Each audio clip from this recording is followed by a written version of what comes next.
have everyone here with us for this fight companion or Q&A or watch it with us, whatever it's called, for UFC 253, Adesanya versus Costa. We have with us the pride of Ballina, the jewel of the East Coast, Mr. Eli Hedges, fresh from a night out dancing all night to Bobby Brown at the local RSL. How'd you pull up, Eli? I was actually on shift last night, so... As a fiery? Yeah, as a firefighter, so... And you popped in and did some dancing at the RSL? Yeah, I wish. No, we actually had a quiet night, which was good, so a good night's sleep. Oh, okay, so you get to sleep when it's... Yeah, so we do a 24-hour shift, so maybe around 10 o'clock or 11 o'clock at night, we hit the sack, and then if the bells go off, obviously you got to jump up and respond, but at least you get to, get a bit of rest in. Okay. All right. No dancing yesterday, unfortunately. All right. Well, we have with us as well on as the producer our very own version of the stick. Nobody knows who this person is, but it's David Roberts' protege. David Roberts made this person during a nice passionate night of love making in the Arizona desert under the stars, and then trained him word for word. Every little part of everything that's being done here is being overlooked by David Roberts, who is omnipotent and omnipresent in our lives. Thank you, David, and thank you, David Jr. here. Thank you. We're here. Eli, there was a question actually. Can you put the question about the prelims? Also, I want to talk about the fight. I want to give a massive shout out and a congratulations to Juan Espino that won in the prelims. He was with us on the Ultimate Fighter as part of the cast, and he did a fantastic job. Says, hey Fab, did you get a chance to watch the Jake Matthews versus Sanchez fight? What are your thoughts about the fight? Honestly, it went the way I thought it was going to go. People asked that before, way before the fight, so they're asking on the GrangeTV channel and that, how did I think the fight was going to go? And I said, Jake is going to be too big, too young, and everything that comes along with being younger. And also he's got experience. He's young, but he's got a lot of experience. Jake's been in there. He's lost fights. He's won fights. And I just thought he was too big, too strong, too much for Diego Sanchez, who's a legend, but he is on the tail end of his career. Eli, what do you think? I think I can agree with that. I think he's at the tail end of his career, and maybe you know where there's some fighters you'd just like to see him hang it up a little bit. I think Diego is at that time. I actually thought that when he changed his name from the Nightmare to the Dream, when he's lost that. Do you mean that Sanchez you want to see? Like I always think if you're not willing to bite someone's ear off in there to win the fight, like are you still in there for the right reasons? I'm not too sure if he was. Jake's a very durable fighter. He's had a lot of experience, and I thought that's the way it would go as well. So congrats to him. And Diego's very, very good, but Jake Matthews is a big dude, man. He is a very, very big guy. When he was fighting down at lightweight, I used to look at him and think, how the fuck do you get down to lightweight? Because, I've met him, I've talked to him a bunch of times. And then now, welterweight, he's even bigger. Yeah. He's very broad in the shoulders in that, eh? He's a big guy. Especially in his torso, he's a very, very big, very, very, very, very strong guy. So, that's what I thought of that fight. Yeah. How do you see this first flyweight fight going? Who do we have? We have Zabia. Is in the flyweight? Zabira. I can't say his name. I apologize, Zabira. And the Canadian kickboxer, isn't it? Hakeem. Yes. Yeah. So I think if it stays on the feet, I think Hakeem will pepper him up. I think he's got too much experience in kickboxing, Muay Thai. Sorry, let me just address Dave Jr. here. Sorry, Jr. Could you take the question off? Okay. So just like the father, it's been passed on the DNA. There is always technical difficulties with this Roberts family. Sorry, you were saying about Zabaya, right? Yeah, I think he would just have too much experience on the feet, having all them kickboxing, Muay Thai fights. Do you mean he's really experienced in there? And then I think maybe he's got a good record in MMA as well. Is he 12-1 or something like that? I think he's something like that. But he's had, I think, the glaring difference there is well over 50 fights in between. He's had something like 46 amateur Muay Thai fights, and I think he's 9-0 as a pro in Muay Thai, and that I think is going to be a glaring difference. And he's been able to bring that along to the octagon. Yeah, but saying that, on the other hand, you have someone who's very experienced as well. Do you know what I mean? Standing across him in Zubaira. Yeah, Zabaya with his, do you know what I mean? Being a Russian fighter, obviously Sambo and hand-to-hand combat. Yeah, he's a master of sport in both those. So that's what I actually wanted to ask. A master in sport, how do you earn that? Is that like a belt given or a rank given or something, or is it? It's very, from my understanding, now I'm not thinking, but from my understanding, a master of sport in Russia is somebody that has medaled or podium finished at a national level. And I think you can have an international master of sports, which is the same. You've medaled at or podium finished internationally. He's a master of sport in both sambo and hand-to-hand combat. So I'd assume that you're talking about a national level athlete in both. And also in Russia is a big country.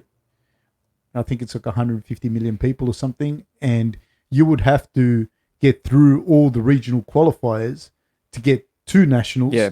So you're talking about some high-level person. The thing that I want to point out, though, is that in fairness, most of these guys that are higher end in the UFC would be a master of sport if they'd been raised in Russia. You know what I mean?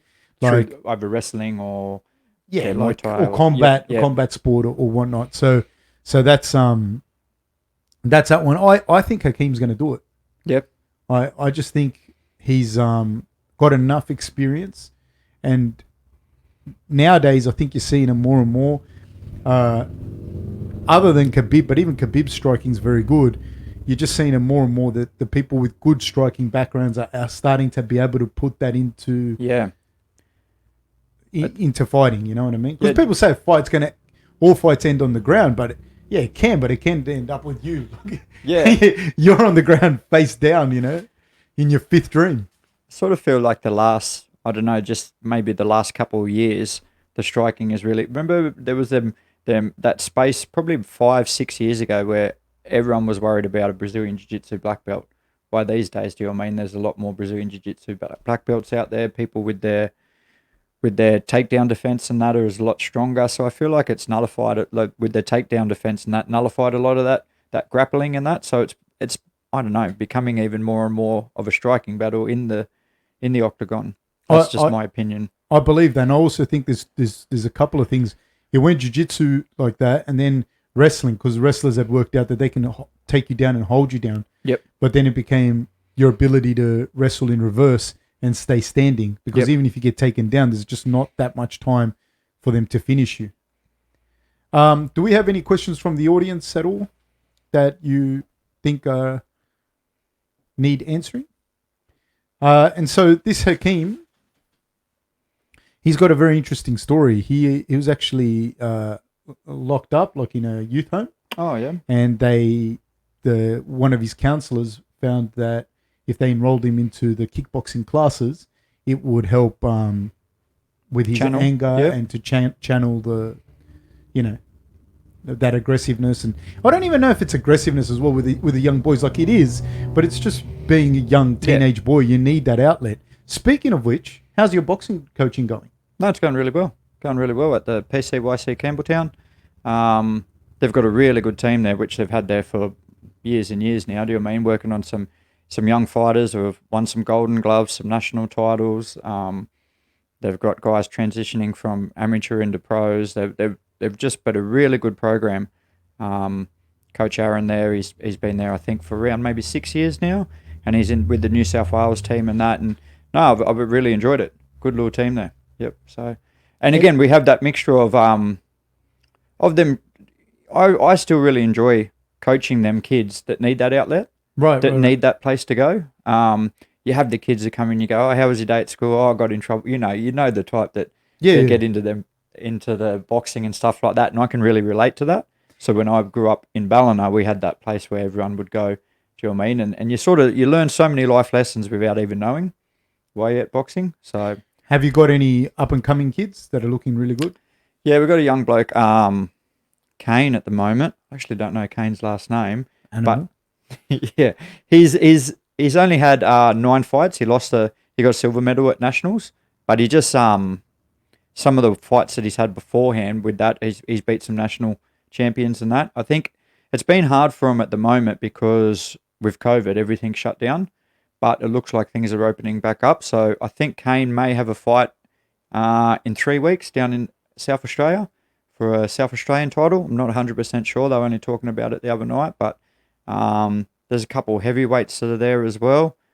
But yeah, you mean that there's plenty of prospects and stuff like that, and still only new there, been there a couple of weeks and that, and just starting to, I guess, organically. Who's the head coach there? Aaron, done me there too now. Eli only knows people like he calls like Cher. He calls people Cher or Mike, like as in Mike Tyson or Tyson. He just goes with one name with people. Does it? Do you know? Well, I'm serious though. Do you know my last name? Ite. Oh, he does. Okay. All right. Cool. Dave, do we have a question there? I saw that we had a question. Question's about to come up. It says, lads, with the next fight, does the weight issue play a part? Hakeem looked sucked out at weigh-in. Eli, do you want to? Did Hakeem, he made weight, didn't he? And then... Well, the other guy didn't make weight. Zubaida didn't make weight.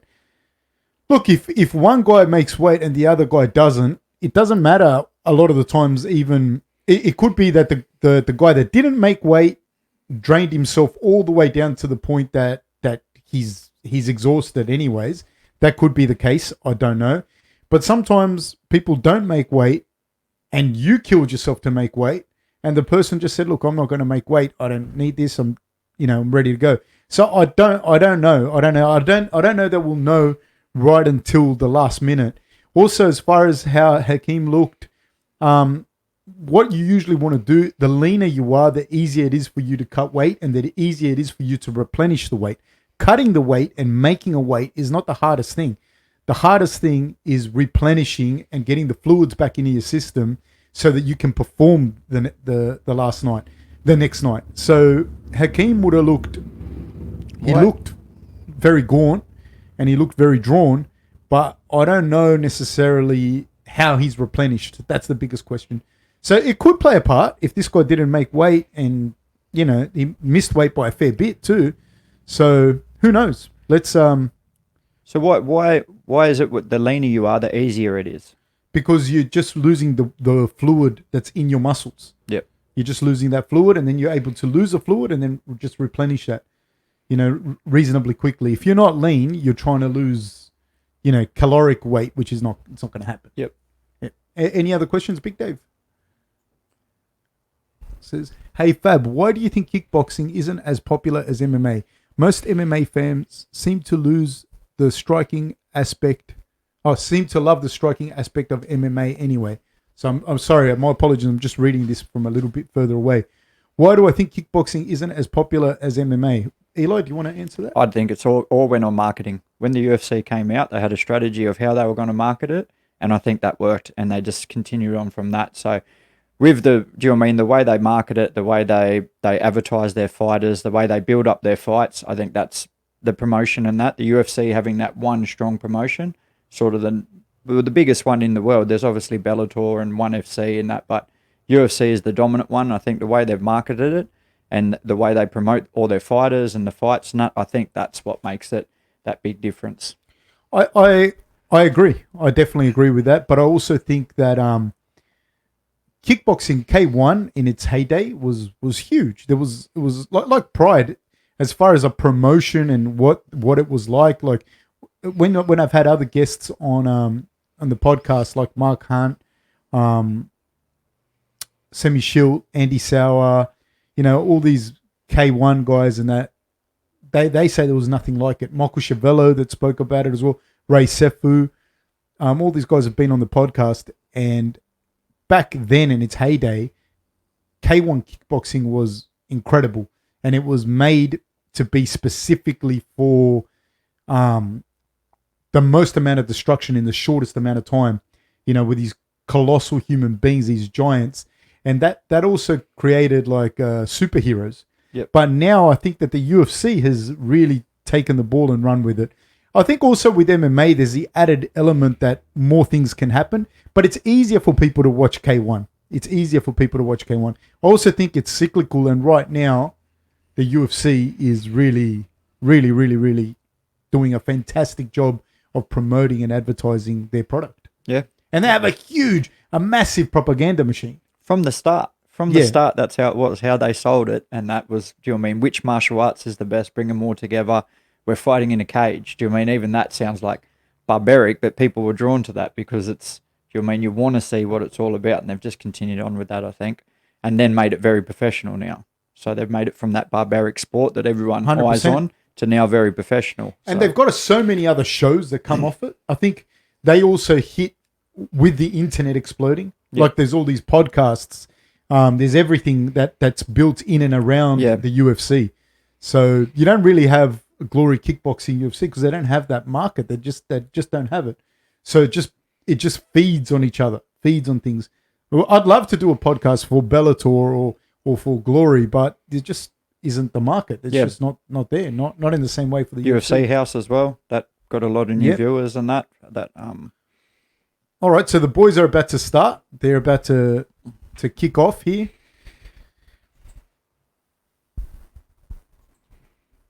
And we are about to start. Also, apologies if we get the Zubaira's name wrong. So they're kicking off, start of round 1. So leg kick attempt by Hakeem. So you think Hakeem needs to put on the pressure early, or is he a bit of a counter striker? Or like to see what Zubair does? I actually like what Hakeem's doing now. He's holding the center of the ring, kind of. I don't like that he's leaning, like he's walking along to one side, kind of following him around. I'd like to see him cut the cage off a little bit more. But I like what he's doing. You know, he's biding his time, and he's kind of pushing Zubair back and not really giving him stuff to bite on. And he's throwing that left kick, that snap kick that you throw. Yep. Is one of the best things you can do if you're a striker against a grappler. Israel does it very well. Conor does it very well. Rob did a fantastic job of that against Romero, where he just threw that front snap kick. Yep. And it's very hard for grapplers to catch it. It's hard because if a grappler drops their level to come in for a shot, they're going to eat it. Yeah. But he sort of did a leaping one then, wasn't it? It was he wasn't grounded when he threw that. Yeah, well, the reason that he's throwing that is because it's orthodox to orthodox. Yep. If it was southpaw to orthodox, he could just throw a normal front kick. So he's kind of leaping in with that left kick. Doing well, just trying to gauge his distance here and get a feel of him. And I like it as well because it also disguises the flying knee. Yep. That for sure he's going to throw.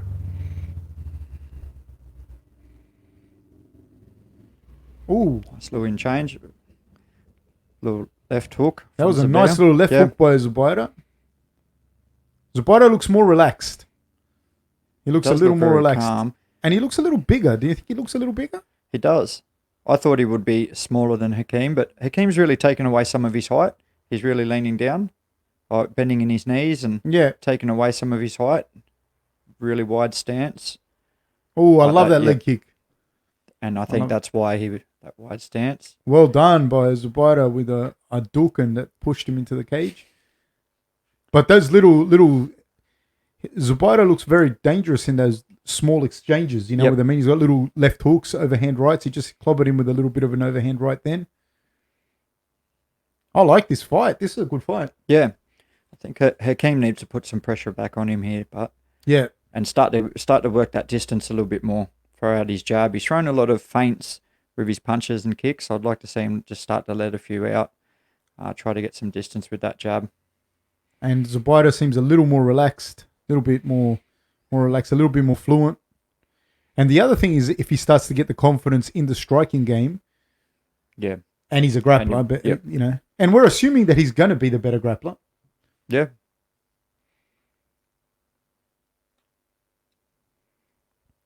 So now Zubaira's taken up more of the center of the octagon. He's controlling it a little bit more than Hakeem. Hakeem's getting it back, and they're kind of playing backwards and forwards with feints, trying to get... Yeah. So they're swinging a little bit on the punches. Nothing's connecting. I feel like they're not really throwing their fundamental punches. with their straight punches. They're winding up. Yeah, they're really winding up. They're showing them feints and just looking for that big one shot. Yeah, I'd like to see a little bit more use of a jab. Now Zubaita's starting to jab a little bit more. And Hakeem. Maybe they heard you. Nice, just misses with the right hand, does Hakeem. Zubaita seems to be using that jab, utilizing a little bit. Hakeem just landed a jab. He's got to go back to that leg kick, Hakeem. Yeah. Yeah, I think he's got to continue with that. Because he definitely had success with it, but he could also be worried about that takedown. Yeah, absolutely. But I think if you get the person moving back with jabs, it's easier for you to throw that leg kick. If you got to kind of land it, you can't throw it so that the person drops level on you. You kind of land it and be able to throw that low kick. I like that as well. Hakeem went to the body, but he needs to set it up first. You can't just sort of lean over and try to work the body. You need to set it up with them straight punches. But it's always a good investment, Fab. 100%, yeah. That liver, like when you get hit in the liver, people don't understand. Like it, man, you want to shit yourself and cry at the same time. Yeah, Zubaita seems to be moving him back a little bit. Oh, nice counter right hand there from Hakeem. Absolutely. There was some real speed on that counter. Yeah. Who do you think's winning this round? Oh. With 5 seconds left, that's right. You can't pick that round. But you have to. Do you know what I mean? Like, is it a draw? Like, what do you... Yeah. I'd hate to be a judge, you know what I mean? Yeah, like, yeah. That's... With a fight like that, with a round like that, for sure, that you can't pick that. It's very hard, man. It's hard as well when you're watching it as a fan and not watching it as a judge. Yeah, as a judge to score it. Because I think they're two very different ways on how you'd watch the fight. There's three ways, eh? Like if you're a coach, watching it as a coach in the corner, you're watching it as a fan, and you're watching it as a judge. Yeah, yeah, definitely. Because as a coach, you're trying to watch for little subtle movements or something like that you could take advantage of and give your fighter a tip. Do you know what I mean? In between the rounds. As a fan, you just want to see them bang and enjoy it. And as a judge, you really need to, do you know what I mean? Well, judge whether it's a clean shot, who's controlling the octagon, I guess, in this case. Because it'd be really difficult to judge what is a clean shot and what isn't.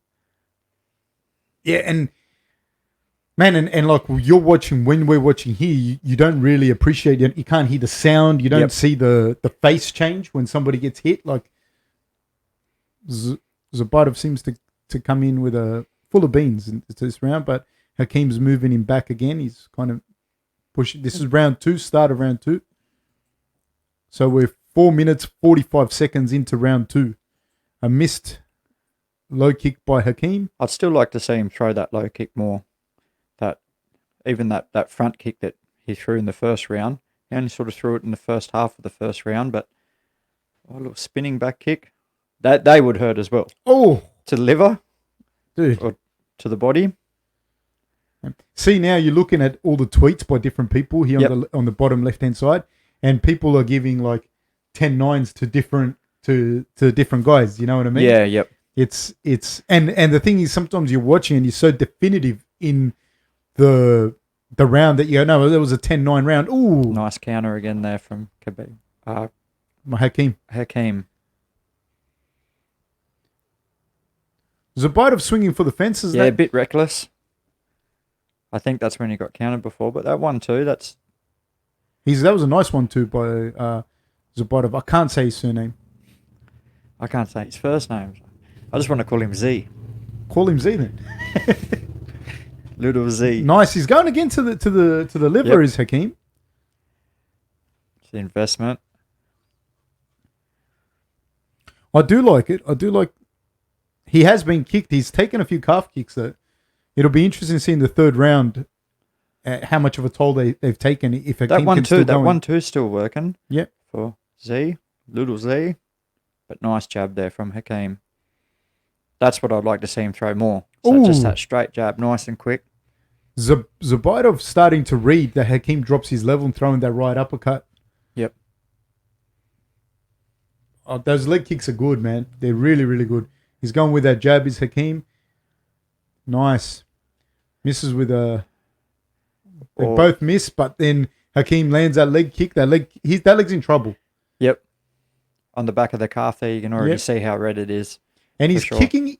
He's kicking with his lead leg as Oh, well. he just got it. Yeah. Yep. That was a big calf kick landed by Hakeem, but he's kicking inside, and that basically when you kick orthodox to orthodox and you kick inside the lead leg, you're basically hitting the vastus medialis muscle, which is a small muscle on the inside of the leg, Yep. and it's very, very easy for that to go. Also, the inside, like the inside of your arms and that, it's not as tough, the skin Yeah. and the muscle and whatnot, as the outside is. So very good kicks. Oh, good exchange there. He went to the body again there, Hakeem. Yep. But these little guys with the, do you know what I mean? They don't have the power of the heavyweights. I don't know how much more, like, because a heavyweight going to the body would Yeah. really affect you. They're swinging for it here. He's calling him out on a headbutt, is he? A headbutt, or it seemed to be a headbutt. Just a head clash. He's gone for a takedown. He's got a single leg, head on the inside. Hakeem's got a reverse crossface. He's doing the right things to stop that. Nice. No, it was a nice level change by Zabatov as well. Just couldn't finish it. That reverse cross. Ooh, Nice counter straight and then right some hand and left body rip by Hakeem. Another inside leg kick. Good for his confidence as well, not getting Absolutely. taken down. And he's went to the Absolutely. body again there. It's very hard now. I think Zabatov has lost a lot of explosiveness. Yep. In that lead leg. He's bouncing though. He's bouncing. He's looking good. He's got double underhooks, has he? Or is it an over and under? He's pushed him up against the fence. He's got the takedown on Hakeem. He's got the takedown. He's got the Dagestani handcuff. I think he's Chechen actually. He's in the right position. Yeah. Hakeem's trying to defend. He's got the hook in on the near side. This is perfect position here. He's going to start with the ground and pound. Hakeem's got to try and free that arm and or control the other wrist so that Zabatov can't tee off on him. Hakeem's in a terrible position here The worst position. Yep. This is brutal position. because he can't turn his hips because he's got that leg. He's got 30 seconds to go. I don't think that Zabatov's going to have enough time to finish him. I think he's going to be able to just play this one out. He's throwing little elbows back. As long as he doesn't let Zabatov get shots off clean, Zabatov really has to climb up him a little bit more. Yep. Now Hakeem has got it onto all fours. He's got to get his right shoulder to the fence. He's throwing little rabbit punches. And Zabatov's going to finish the round on top here. End of the second round. Who do you have there? I would have had Hakeem until that takedown. Yeah, me too. I had Hakeem winning that. I think those leg kicks are really affecting Zabatov. But Zabatov is very, very tough, man. And he's very explosive. And he got the takedown. There's that I like counter it. right and into the body. Big right hand there by that Zabatov. 1-2. The 1-2 again. Another overhand right. But that didn't show a lot of the leg kicks that were landing. No, that were affecting him. So last round, what would Yes, you be this saying is as a about coach? to go into the third round. What would you be saying, Fab, as Well- a coach, if you were Hakeem's? First of all, I want to thank Valeria A. Says, great podcast. Love the commentary.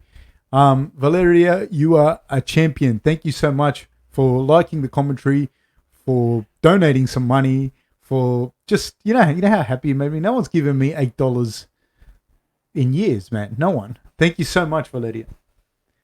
Okay, start of round 3.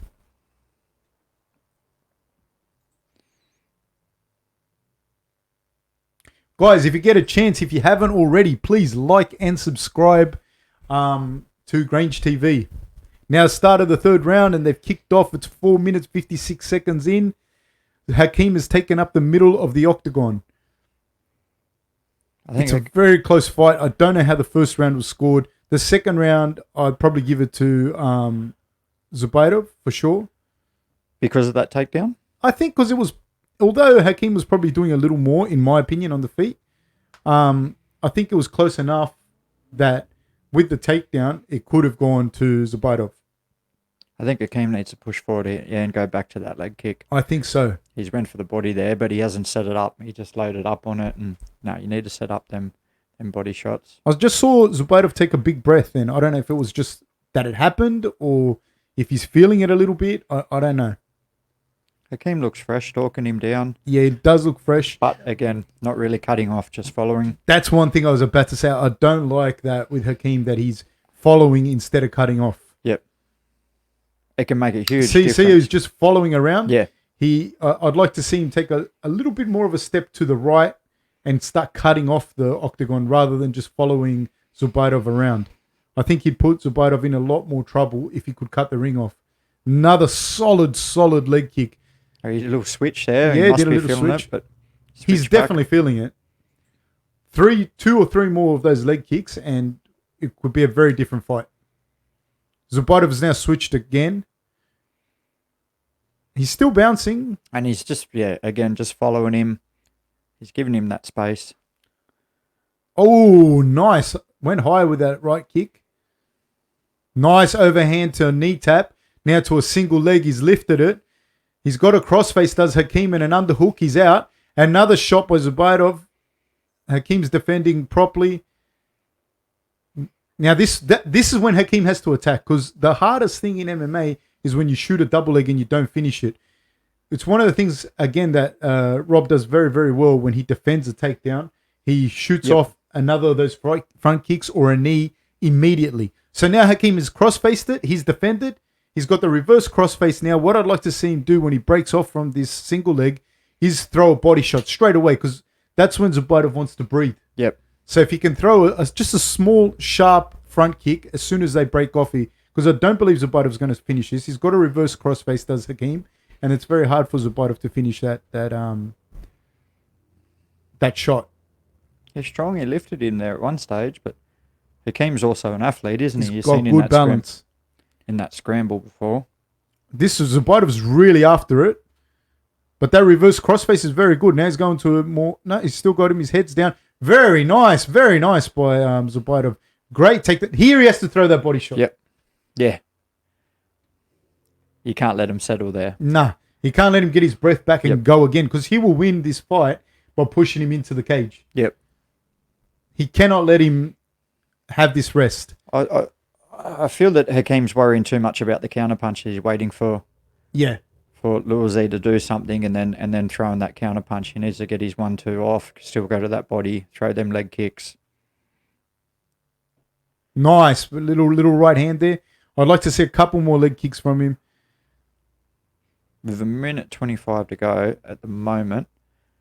Could go anyway. He calls him to stand in the middle and trade, but you really have to make the other guy do what you want. Yeah. I feel that, I really think that Hakeem could have done a little bit more. I would have liked to have seen him throw those body shots and cut off the cage a little bit more. Yeah. Like once he defended the takedown, is show those body shots to him. Give him those body shots. Don't let him settle. Don't let him rest. And cut off the cage a little bit more. I'd like to see it. Yeah, even now he's still just chasing him, following him around. Yep. Now they're trying to exchange. Hakeem is gesturing to him to trade with him, dropping his hands, down. Yelling at him, yelling obscenities at him. Yelling, Hakeem, you forget yourself, sir. He's yelling obscenities, not like the gentleman that he should be. He threw an inside calf kick. I like that. Hands down. Angry at who knows what. What are we all angry I think at? frustrated. He's frustrated maybe that he won't stand there, but Luazi is doing the right thing. If he wants to win the fight, he knows he's got that takedown. I'm a fan of Hakeem. I feel cutting off the cage and those body shots would have made a huge He's just difference. followed him around and around and around. Yeah. They've probably done 10 circles in this third round. So, yes, he feels frustrated, but he's I feel he raising won his the hands. third, though. You feel he won the third? I do. Because he defended them takedowns? I think I don't give people points for defending the takedowns. Like in my Should they? No, because I feel that you're defending. He's the one that initiated the fight. You defended, but I do think that what you do with the takedown, what you do when you hold someone up against the cage, that's what counts thereafter. And then, realistically, he was pushing forward towards the end of the fight. Yeah. You know, so I mean. The points that you get for defending a takedown are that you don't fall on your bum. Yeah, sometimes I just feel that defending a takedown is sometimes harder than the takedown. so you should get rewarded for it. I don't know. Nah, it's not harder, but the hardest thing is when you shoot a double and someone defends it. The spoil's on you, and then you gotta go again. I think when the thing is that when you do defend a takedown, it's on the other person again, so you get rewarded so much. But I just don't feel that he. I don't know. I think Hakeem won the third. I don't know. It was a hard one. It was a real hard one. Who have we got there? Max Murdoch, you champion person. Is that, I can't read, is that £10 sterling? £10 sterling. Max, you're a champion. You know how much money that is in Australia? Yeah. Yeah, you have no idea how much money you gave us. We will eat for the rest of the month on that money. That's a lot of money in Australia. So Max asked a question. He said, I'm so chuffed right now.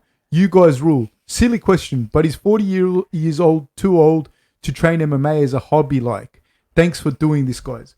Well, funny you should ask Max, because I am 40 years old myself. And whilst I don't go and train MMA and sit in the pocket and trade shots, I do some jiu-jitsu. I do as much wrestling as I can, which is not a lot. I got my knees are shot, my back is shot. Try and do as much jiu-jitsu as I can. I haven't been doing any during COVID. And, I like to hit the pads or move around and shadow box. So, yeah, you can do a whole bunch of different aspects of MMA training. Me personally, I'm not an advocate of sparring if you're not going to be fighting, because, this brain damage is fucking real. But other than that, yes, like 40 years old is perfect age you're still young enough and you still can enjoy it. Sorry, ladies and gentlemen, Hakeem won. What do you think about that decision? Oh, I think it was a split decision by the look on their faces. So, very close decision, but Hakeem's got to be happy with it.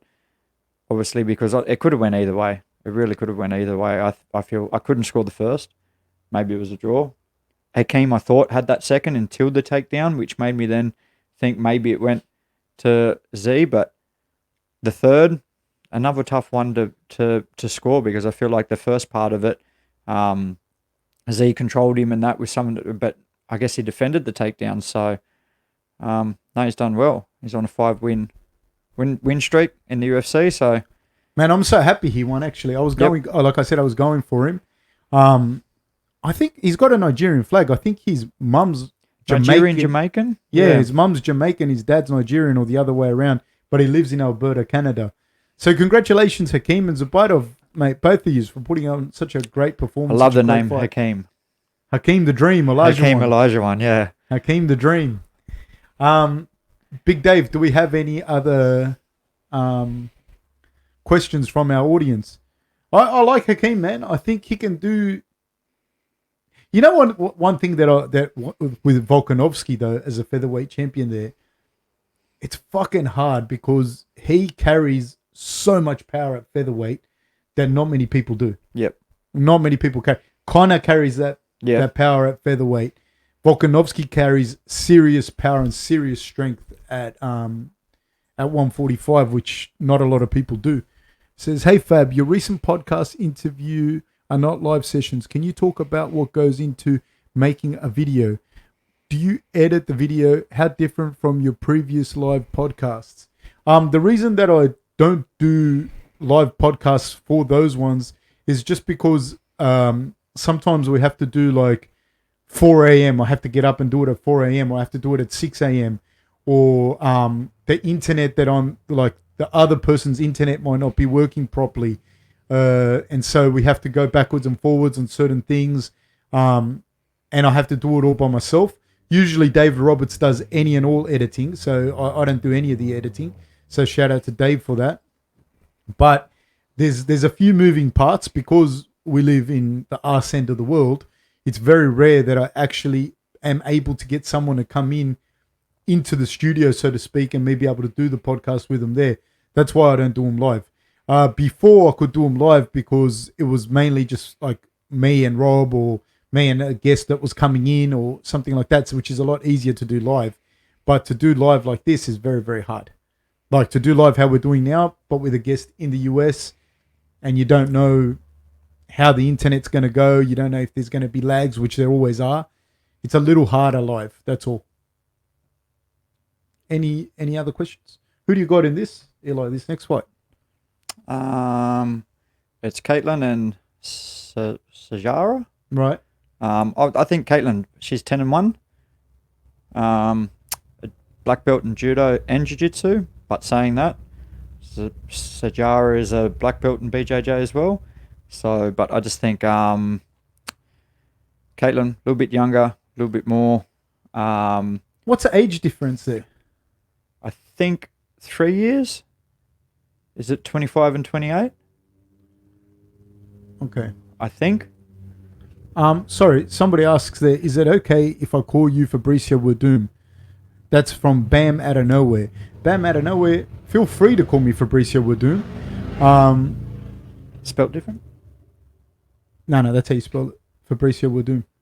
But you're Fabricio? Yeah, same. Is it? There are a lot of those names in South America. I'm not sure about his name, but the Fabricio that's spelled like way from South America at the time. Because your name was, how it was meant to be spelt, was banned, was it? Or it's with a Z, my name originally, but you couldn't have it during the military dictatorship. So a lot of those guys, a lot of us have the name spelled like that, Fabricio. Yep. You can call me Fabricio Werdum if you like. You're not going to save much time. You'd be better off just calling me Fab. It's one syllable, heaps easier. But go right ahead. Any other questions there from our audience? How do you see this fight, Fab? With the two females? Man, I don't know. I like in women's MMA, especially in the lighter weights, I like the girls that can grapple. Yep. I tend to lean towards them just because they don't necessarily have the same knockout power. But then you have someone like Amanda Nunes who hits like a truck. Yeah.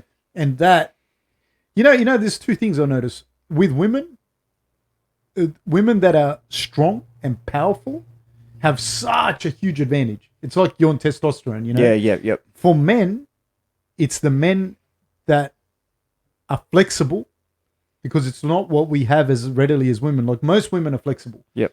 You know, it's the ones that are very, very powerful. But the fighters that are the men that are flexible enjoy a greater advantage over men that aren't. They move better. They're more loose with their footwork. They're more loose with their movement. Israel is super flexible. Yep. The way that he can move his body and he can punch at weird angles and whatnot, super flexible. Romero, super flexible. Like he's like a rubber band kind of thing. Rob, flexible as well. Like he's got very good flexibility in his hips and in his shoulders. So he's able to, like when people are coming in, he's able to throw like his left hooks from all different angles. I'm talking about Rob. Yep. Adesanya can lean back and throw those like check hooks and whatnot. So I think with the girls, it's just I kind of lean towards the girls that can grapple a little bit, the better grappler that can hold the other one down. And I don't know that Caitlin is necessarily going to be able to implement her judo to get the fight to the ground. Okay. But I don't know. Yeah. I don't know. Could just girls be are tough too. Huh? Girls are tough. Well, yes, no one suggested they weren't. Eli. But I'm just saying they're tough. Chauvinist. But even with their flexibility, you see, it was Mackenzie Dean the other day. Yeah.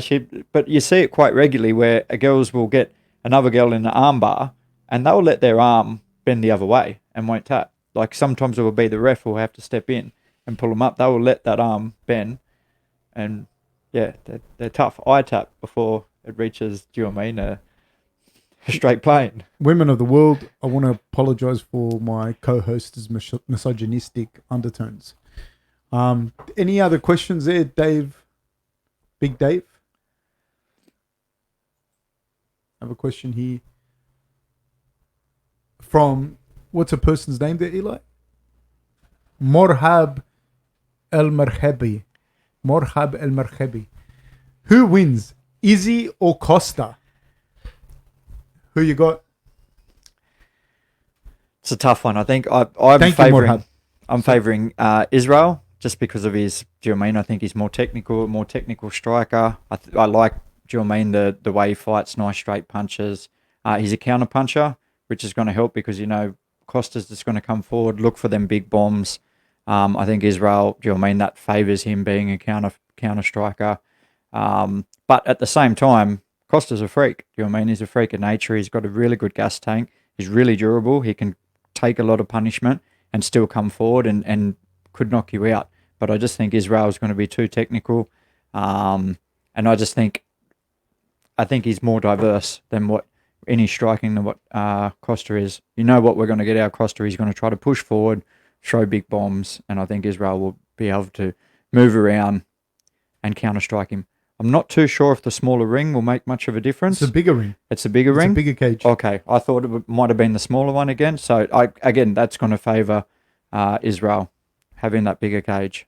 What about yourself? I think Israel's gonna do it. I think if you look at the Uriah Hall fight, Uriah had a lot of success with the jab. Costa's been hit a few more times than I would like for him. Against Uriah Hall, against Romero. He's got a chin. He's got such a chin, but you don't want to be open to getting hit against someone like Israel. I see Israel being able to hit off a lot of different angles. I think that he can employ Jason Wilner's type approach, which Jason had a lot of success against Israel in Glory, using a high guard, coming in, using leg kicks to set up his boxing, using boxing to set up the leg kicks. Because Israel does tend to lean back, which kind of leaves him open a little bit for those leg kicks. But Israel's very slick. He's had over 100 fights. The thing is, man, people criticize Paulo's gas tank, and what people don't understand, he comes at you with a crazy intensity in those first couple of rounds. So it's more of a pacing issue than a gas tank issue, I think. Yep. And you got to be able to withstand that storm. That's a big one. I lean towards Izzy. Costa's grown on me. I've just read more about his story and whatnot, and I just saw how his father passed of throat cancer, which I offer my condolences. It's so sad, and that he worked as a teacher for IT and for like teaching, I think IT in Microsoft or something, to help his mum out and that. And he started Muay Thai when he was fairly young, 9 or 10 years old, and he's grown on me. It's kind of grown on me. I actually. It's funny, because when you watch things in the media, like I was watching a little bit more of him, and just his personality and whatnot, he's grown on me a little bit more. You know what I mean? But I think Israel does it. I think Israel's very, very good. I think he's smart. I think they come from a good camp. I think they're all smart down there. They're not dumb. Man, there's a lot of good kickboxing, a lot of good boxing come out of this part of the world, like we've always had really, really good strikers. Yeah. So I don't know. Like I don't see Israel losing that anymore, Dave. The 5 rounds, you think that favours Israel, or? I think so, but it all depends as well. It depends if Costa's able to get because Costa, I think, has underrated kicks. If Costa's able to get a kind of like I said, Jason Wilner's kind of approach, and he's able to hurt the body and hurt the legs, then 5 rounds might not benefit Israel. Yep. Who's this from? Burim Saligi, is that right? Burim Saligi. Who do you think, Khabib or Gaethje? I think Khabib. I think that what Gaethje brings into this fight is X factor. You don't know how good his wrestling is. It's NCAA Division 1 All-American. I know that. But what we don't know is how good is it in comparison to Khabib. And can that folk style type wrestling that Gaethje's good at negate being held down? Can he do that long enough to land a shot to be able to hurt Khabib? And then if he does hurt Khabib, can Khabib come back from that? I don't know, because I think that Khabib's striking is better than Gaethje's, and I think that Khabib will be able to hold Gaethje down at some point. But what Gaethje does bring is an X factor, fearlessness, and he's crazy. He doesn't care. He will, and that you can't really train for that, and that's why there's a big X factor to that. I do think Khabib, but I think Gaethje's going to bring a crazy X factor. What do you think? Yeah, I think if Gaethje can stuff them takedowns, I think he could. Do you know what I mean? He could open up on him. He really surprised me that last fight with Tony. on how well he did. He's obviously, everyone knows how tough he is and that, but with his striking and that as well, and he's got so much power for a little guy. So I think if he can nullify the wrestling with his wrestling, then I think Gaethje can do it. I think that's gonna, and also can he land those big leg kicks on Khabib? If he can land those big leg kicks on Khabib, lands 3 or 4 of them, it's really going to affect Khabib's shot. Yep. Really, really, really going to affect Khabib's shot. Like I said, I lean towards Khabib, but the X factor of Gaethje is huge. Do not underestimate that. I was with him, not with him. I wasn't coaching him. He has a brilliant coach in Trevor Whitman, but I was with him when I think he and Rob fought on the same card, and we were with him when he fought Michael Johnson. I don't know if Rob was fighting. I think he fought Romero. Or regardless, we were there, and Johnson was just mouthing off to him. And Was he? oh, bad. Before the fight or during? Before the fight, mouthing off like bad. You know, saying all sorts of stuff to Gaethje. Real bad stuff. And Gaethje just did not give a fuck. He did not care. Then I was sitting there looking at him, and I was just had a little chat with him and that. And he's got it right upstairs, you know what I mean? As far as like he's cool, calm, collected. Yep. One thing is he's got a giant head. Like I've got a little head. I've got a tiny little head, but he's got a giant head. And I was looking at him because he's not a big guy. He's actually surprisingly not a big guy. Khabib's a pretty thick, solid dude. Yep. But Gaethje's not a big guy. But that was one thing that surprised me, man. Like, because Johnson was saying all sorts of stuff to him, and he just did not care. Any more? Oh, look at this. Is that euros? 15 euros from Julesjo. Man, you have no idea what 15 euros is. You have no idea. You have no idea. Eli will be dancing to Bobby Brown for months. Love the podcast. Cheers from France. Fight pass is down. I'm pissed. Julesjo, we're going to do everything we can to give you as accurate as we can of a live play-by-play account of what is going on in the UFC today. You know, thank you so much, my friend. Thank you. Really appreciate it. Honestly, the support from people watching, liking, subscribing, telling their friends, making donations is what helps keep the podcast going, because it does cost us a fair bit to run it, to set the whole place up and everything. So thank you very much. My daughter will eat tonight. She wasn't going to eat. We were going to find some scraps from a bird bath to give her. But you know what? That little rascal's going to eat tonight. Thank you. All because of you, Julesjo. Any other questions before we begin the women's? Yeah, they're just about to go.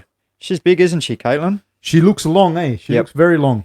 For what are they, around 60, 62 kilos? Yes. Yep. Jason Herzog. Ladies and gentlemen, brace yourselves. We are about to begin. The question's still up, Dave. Okay, they're off. Start of round 1.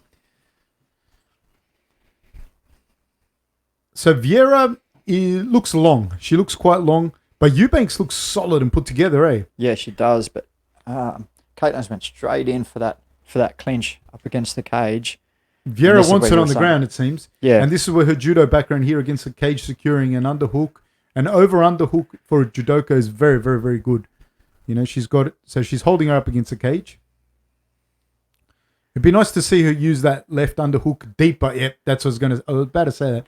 You need to get high underhooks up against the cage, or they're just going to turn you. Yep. Vieira looks to have very good balance. She looked like she was timing, waiting for that knee to come up so she could grab that leg, but missed it. One of the things that people can do with that is you can throw your knee, and then when the other person goes to throw their knee, because usually when you're in that position up against the cage and you're holding someone, you can throw a knee, they're going to throw a knee back. It's almost for sure. And when that happens, you can catch that knee with an arm. So you have an underhook. I have an underhook. I'm holding up against the cage. I throw the knee. You go to throw the knee back, and I use that underhook to catch your other knee and knee tap you to the ground. Yep. Very, very common thing to do. Now they're trading. They're trading in the middle. Vieira seems to be holding the center a little bit more. She seems to be. She seems a lot larger, but she's taken away a bit of her height. Yeah, but Eubank's solid, man. She's Yeah. like a really, really solid person. You know what I like that Vieira's doing? She's kind of throwing stuff out to keep her at length. And then this is what she wants to do. I don't like how but- she kind of dived in to grab that. I don't like looked that. very dangerous there. Whether it's a knee or uppercut or try Yeah. to time that, because she just sort of went in a bit Frankenstein-ish. Yeah. Didn't she? 2 hands forward and just leaping in. She seems very comfortable in this clinch, though. She seems very comfortable. And Eubanks has to be careful here because the people that are used to grappling standing up, like judokas, Greco-Roman, freestylers, all those people, they start to tie you up, especially the Greco-Roman and the judo guys, and it really saps your strength, catching you in 2-on-1s, double unders, all of that type of stuff, and you have to work your way through it. If you're not used to it, it builds a lot of lactic up in your arms. She's done well, but here, Eubanks. Yeah. She's separated, just trying to get a feel of that distance. What I'm curious of, though, is let's say Vieira does get her down, what's going to happen? Because they're both high-level jiu-jitsu black belts.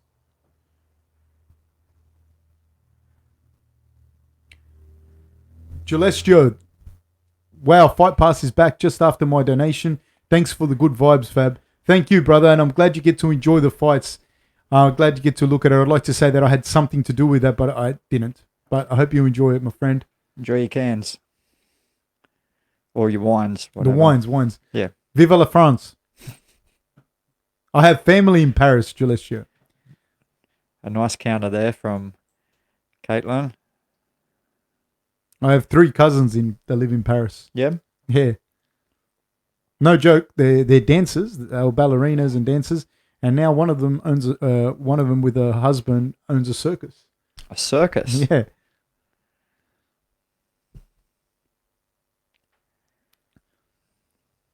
Again, I feel that Vieira's doing a little bit better to bring the fight a little bit to Eubanks. Yep. And which, as a shorter fighter, you really need to be. You can't stand at the end of that long jab. Yeah. And she is very long in them arms. Yeah. She's fighting long. It's something I really like to see because sometimes you see people that are long, but they don't fight long. Yep. And she is fighting long. A little bit wild. Yeah, nearly a little bit clumsy. Some of the punches look not natural. Not a natural striker. And that is that where lunging in, yeah. Yeah. She needs to set it up with some type of striking, and mix it up. Yeah, I'd like her to put something in the mid-ground before she... Yeah. Oh, the exchanges. In the middle, Nice the one, girls too. are standing toe-to-toe in the middle of the octagon, throwing. Like Eli on a Friday night at Byron Bay. Just throwing, look at her. Oh, That would have made the Hedges family proud. There we She go. got the takedown. but She with got the 10 takedown. seconds to go. Eubanks is on her back. She's got full guard, close guard. Vieira has that underhooks. I think she did. This could win. She won this round. Yeah, she's won that round. Yeah. She's done Nice really work. well. End of the first round. Do we have any questions there from the audience? Who do you think won that round? No, Caitlin. Yeah. Vieira. Yeah, I liked it. I liked it. No I'd like doubt. to see her tidy up the boxing, but really, really good. Yeah, I'd like to see her tidy that up. Jacob's username. Who wins in a rematch between Rob and Izzy? Honest opinion. Honest opinion, I'll tell you right now.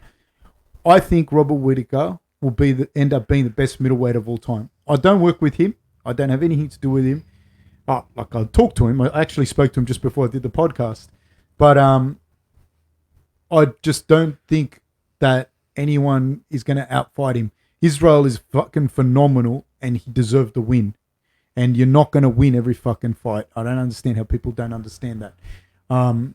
But Israel did a fantastic job. Can he do it again? I don't know. I think round 2 is about to start. And I'll continue my rant in a second. So round 2 starts right now. I just don't think that people have had an opportunity to see how good Rob is. So Rob's one of the better wrestlers, I'll tell you right now, in that division. He qualified for the Commonwealth Games. He's a black belt in jiu-jitsu. He's a young guy, just turned 30. If he turned 30, I don't even know if he turned 30 yet. But he's just turned 30 or about to turn 30. He was already been the champion by this age. So now you're going to see him go into the peak of his career. So I think that he will go down very close to the best ever, if not one of the best ever. I don't see too many people not being able to beat him, because I think Israel, Romero, Costa, Gastelum, all of those people can. I don't necessarily think they will. That's if you ask me. Am I biased? Yes, I am. Yes, I am biased. Just back to the fight. Nice little trip there from. Let's just talk about Vieira. other fights. So nice little trip. So she's in full guard. Eubanks is in full guard with 3:56 to go. This will be interesting here to see how it goes here. Whether she can. She stacked her up against the cage. You can't. The thing with a closed guard is you can't sit there in closed guard the whole time. You cannot. Vieira's doing a very good job here. Eubanks has got to go. She's got to try and get up here. She's holding her down. I think she's holding, waiting for the stand-up, but that's also not very beneficial for you either, because you are losing this round. Yeah. And she took her down at a very opportune time, at a time of great opportunity, because she was able to, there was enough time left in the round for her to just be able to hold her down. Yep. And she can stay in close guard the whole fight. Yeah, but you you're get not what I winning. mean? Vieira can. Yeah. In as long as you're doing enough. Yeah. So she's postured up here and trying to look for that Kimura. It's difficult to get, but I like this. I like what she's doing, and she's stacking her into the cage. She's using her head to push Eubanks' head into the cage. Yep. And that doesn't allow you to move your hips. Yeah, and so you can't escape. It's very hard. Now, the way that she's stacked, it'd be very hard for you. No, don't stand them up. What are you doing? Is he? How can you stand them up? Oh. How can you stand them up? What the fuck is wrong with you? She was working down there too. She was throwing strikes. My apologies, Ian Herzog. I don't hate you personally. This is an attack at you, but come on, dude. You'd be filthy. Did all that work to get that nice trip. And you were working. Yeah. I liked what she was doing there. Max Murdoch, you champion. £5 sterling from Max Murdoch. If anyone knows Max Murdoch, man, buy that man a beer. He deserves it. He should never have to pay for a beer for the rest of his life. What a champion. Maxi. Well done. Oh. So Vieira's holding the center of the octagon again. I don't like to stand up. I hope that she has a stronger mind than me, because I haven't been able to move past it. Still just throwing that. It's not a very smooth jab, but it's nice and long, and sort of keeping Eubanks at distance. How old is Vieira? Sorry, I was wrong. 29 and 35. Vieira's 29. Vieira's 29? Yeah. Yeah, because I think that someone like Vieira, with that combination of judo and jiu-jitsu and her length, if she can get really good with her jabs, she can fight long and up close. Yeah. And that, not everyone can do that. She's a genuine threat on the ground, a genuine threat in the clinch, genuine threat with a takedown. But if she can really get her striking right, man, a nice jab and some nice straight punches and some nice kicks, because she's got such long legs too. Yeah, if she works hard on that striking, then she'll be a real threat. Mate. It's there. Yeah. They're obviously working on it, but that was a nice straight right. That very right nice hand straight right. was straight. So Vieira's backing her up into, backing her up, and Eubanks, being the shorter fighter, is having to make up a lot of ground. She's still in the fight. She's very game. Threw over a lead left hook there. That leaping lead left hook, but still a little bit short, pulled up a bit short. Vieira she's got a nice 1-2, but it's more the 2 that's nice on it. Yeah. I always feel like, do you know what I mean? She shows that 2 really well, but she needs to work on that 1. Because if you can hit them if you can hit them with the 1-2, it's better than just hitting them with the 2. They just finished off there with a big flurry, the 2 girls. Any questions there? Who do you give that? Vieira. Vieira again, yeah, for sure. Yeah. She got that trip. Nice trip. man, it should have never been stood up, but she's done well when she's went back to Nice the feet body as box well. by Eubanks. See that? Yeah, that too. It's really nice. Sorry, we have a question here. Unfortunately, I had to quit drinking. Laugh out loud. 2 months and I'm 2 years sober, but I appreciate the sentiment. From Max Murdoch. Man, hey, I'm really glad that you stopped drinking, man. That's fucking awesome. It really is. I actually don't drink myself. My wife is trying to convert me into red wines, but I tell you something, man. Everything I do it pretty hard. So I don't want to start drinking. But man, that's honestly, man, that's pretty amazing. In 2 years as well, man. Good on you. Buy the man a sausage roll or a pie or something. Do not buy that man alcohol. We don't want him to fall off the wagon. What do you think about that, Eli? No, I think it's always good when people give up drinking. You stopped drinking for a little bit, eh? Yeah, I did. I stopped for a little bit. What I've stopped is binge drinking. So I was also a big. Do you know what I mean? I would do big 3-day. Third round. Sorry, you were saying? Do big 3-day benders. Do you know what I mean? So I've stopped that. I'll still have a casual. I'll still have a casual drink, but 3-day benders. Yeah, I was famous for them. Yeah. How bad would you get? Would you wake up like with a Mexican whore with a knife through her chest? No. In a church somewhere? No, I wouldn't want the party to stop. Do you know what I mean? So like, I'd say I'm going for a few drinks Friday, go watch the football, and then continue drinking Saturday, and then a Sunday session, and just got stuck in this bad rut. And I think it was just from like living in holiday mode when I was in Brazil and that, and not being able to let that go. Right. So now they're back in the clinch. I think that Eubanks cannot be in the clinch with this person. It's not going to. And I feel that even if she took her down and held her down now, it's not like she needs a finish. Yeah. I think she needs a finish to get the W in this fight. And Vieira just needs to. I don't like that I really don't like that they did that stand up. No. But it still didn't benefit Eubanks. She didn't get back to her feet, and then she hasn't really been able to own the striking either. Hassan Ahmed, £5 sterling. You are a champion, man. Thank you, Hassan. Hope you're doing well, Fab.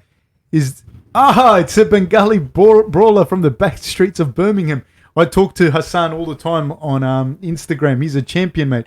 And this is very special because Hassan is a student. And so he's giving up £5 sterling when you're at university or college. £5 sterling is a lot of money. But thank you, Hassan. My daughter will eat again tomorrow. You're a champion, mate. The brawler from the back streets of Birmingham.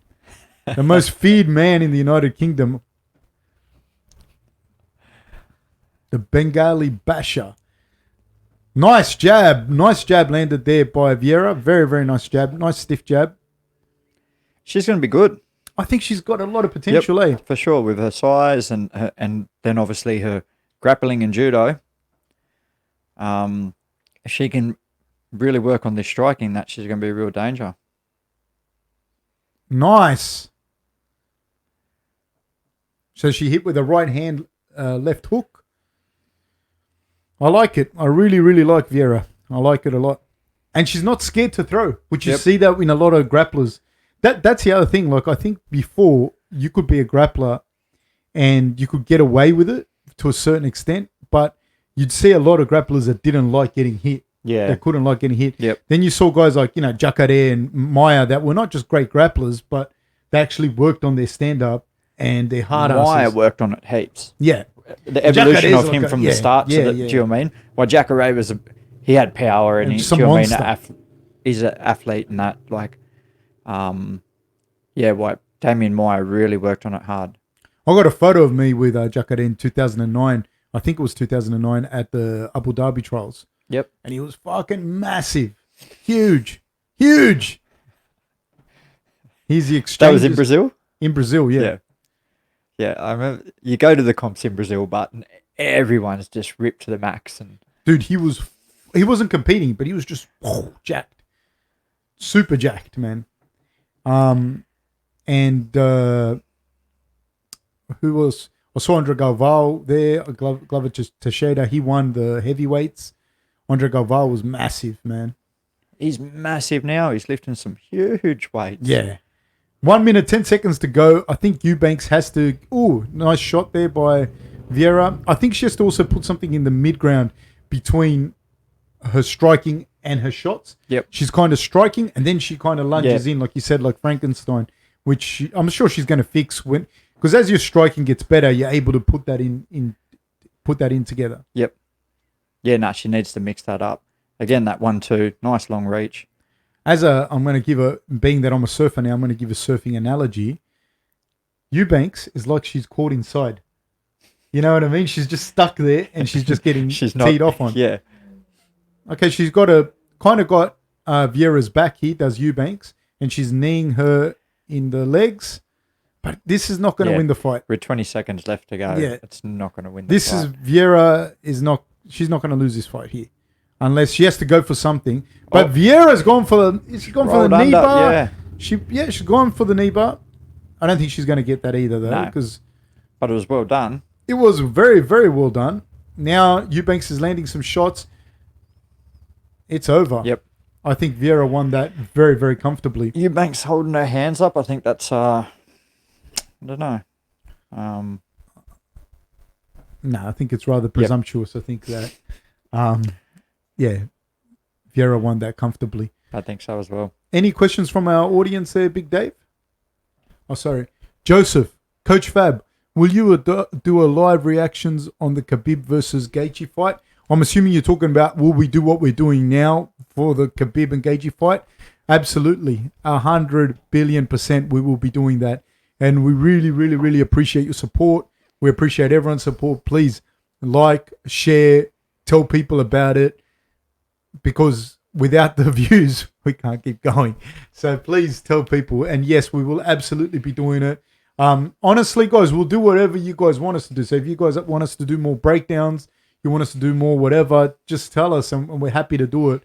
But we'll definitely be doing a reactions video, live reactions for the Khabib and Gaethje fight. 100%. Rob's fighting on that card. He's fighting Cannonier, so absolutely. Vieira versus Eubanks. The decision, I'm going to go with Vieira. I can't see it going any other way. Yeah, it would be very surprising if it went the other way. All right, it says James Ravestein. Does it annoy either of you that reach is measured using wingspan? For example, what if you are really, really wide or short chest? I don't know if it annoys me. I don't know if annoy is the right term because it would implicate that I get anger or anxiety because of it, which I don't. But I don't think it's accurate necessarily, especially because, like you said, the wingspan is a lot. It's got to do with how broad you are across the shoulders. And also with reach in MMA in particular, I think your legs have a lot to do with it as well.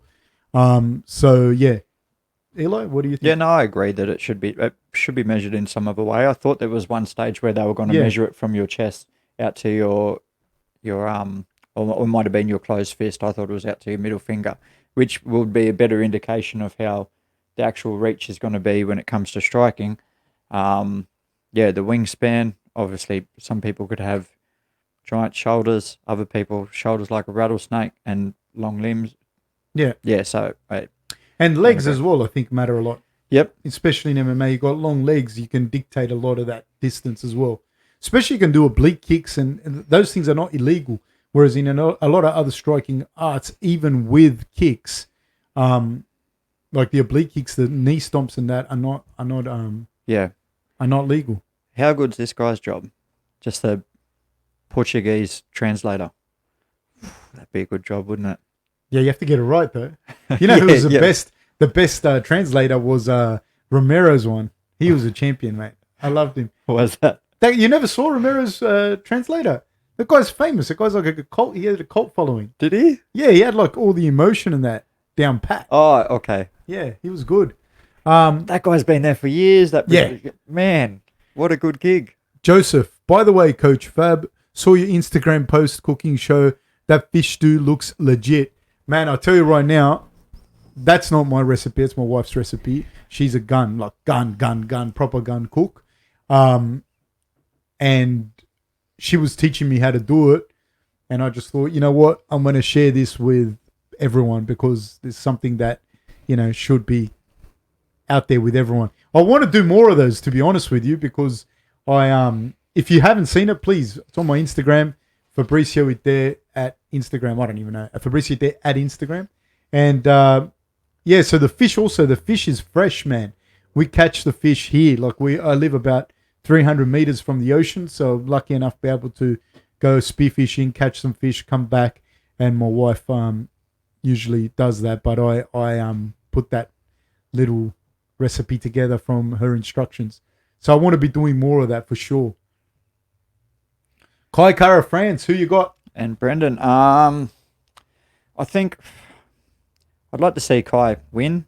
I think he's got good striking, but I'm just not too sure whether all his wins he's edged him out by decision, so we know he's durable. Do you know what I mean? But I just, he's a Brazilian Jiu-Jitsu black belt, but I can't see it going to the ground. I don't think. This other fellow, Brendan's very good on the ground. Yeah, but I can't see it going to the ground. I got a feeling they're just going to stand there and try to bang.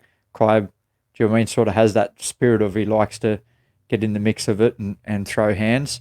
But I think I can see Kai edging out another decision. I can't see him finishing him.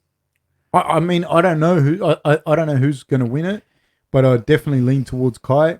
I always go for everyone from this part of the world. Yeah. Just on this, I want to see Daniel Hooker versus Mike Chandler. Mike Chandler. I want to see that fight. That's a fight I want to see. I believe that Daniel Hooker's someone that can give people a lot of fucking headaches, man. Yep. I believe it's already proven, but that's a fight I'd like to see. Daniel Hooker was calling out McGregor recently, and I think Daniel Hooker beats him, to be honest. But anyways, I digress. Back to Kai Kara France. I think he's going to get the win, but I would imagine that Brendan's going to try and get him to the ground. Yep. I would imagine that. I think that he's going to... But obviously Kai's no slouch on the ground. He's no slouch on the ground. He's no slouch on the ground, but I just think he's a little bit better stand-up. Yeah, so you have to go to where you think you can edge it out, and if he thinks he can edge it out on the ground, then that's where you need to take it. Do you know what I mean? But the people in this part of the world, man, there's... It's no longer like... And Mark Hunt was the one that put everyone on the map, to be honest with you. Yep. He was the one that showed like what the level is of striking that can translate over to MMA, because I mean we've always had good strikers like from this part of the world, like Sefu, Mark, Carnage, John Wayne Parr, Jeff Fennick, Anthony Mundine, Daniel Guild, Danny Green, like the list goes on and on and on and on and on. So we've always had good strikers. Any questions there, Dave? Hassan Ahmed.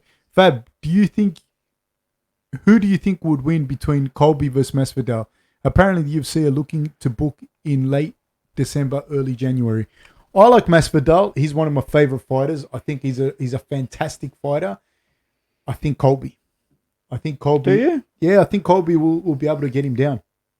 I don't know. After Colby's last performance, I wasn't that convinced that he still had that same... They weren't like his other performances. I don't know if he was just a little bit more worried coming off a loss or something like that. I wasn't like...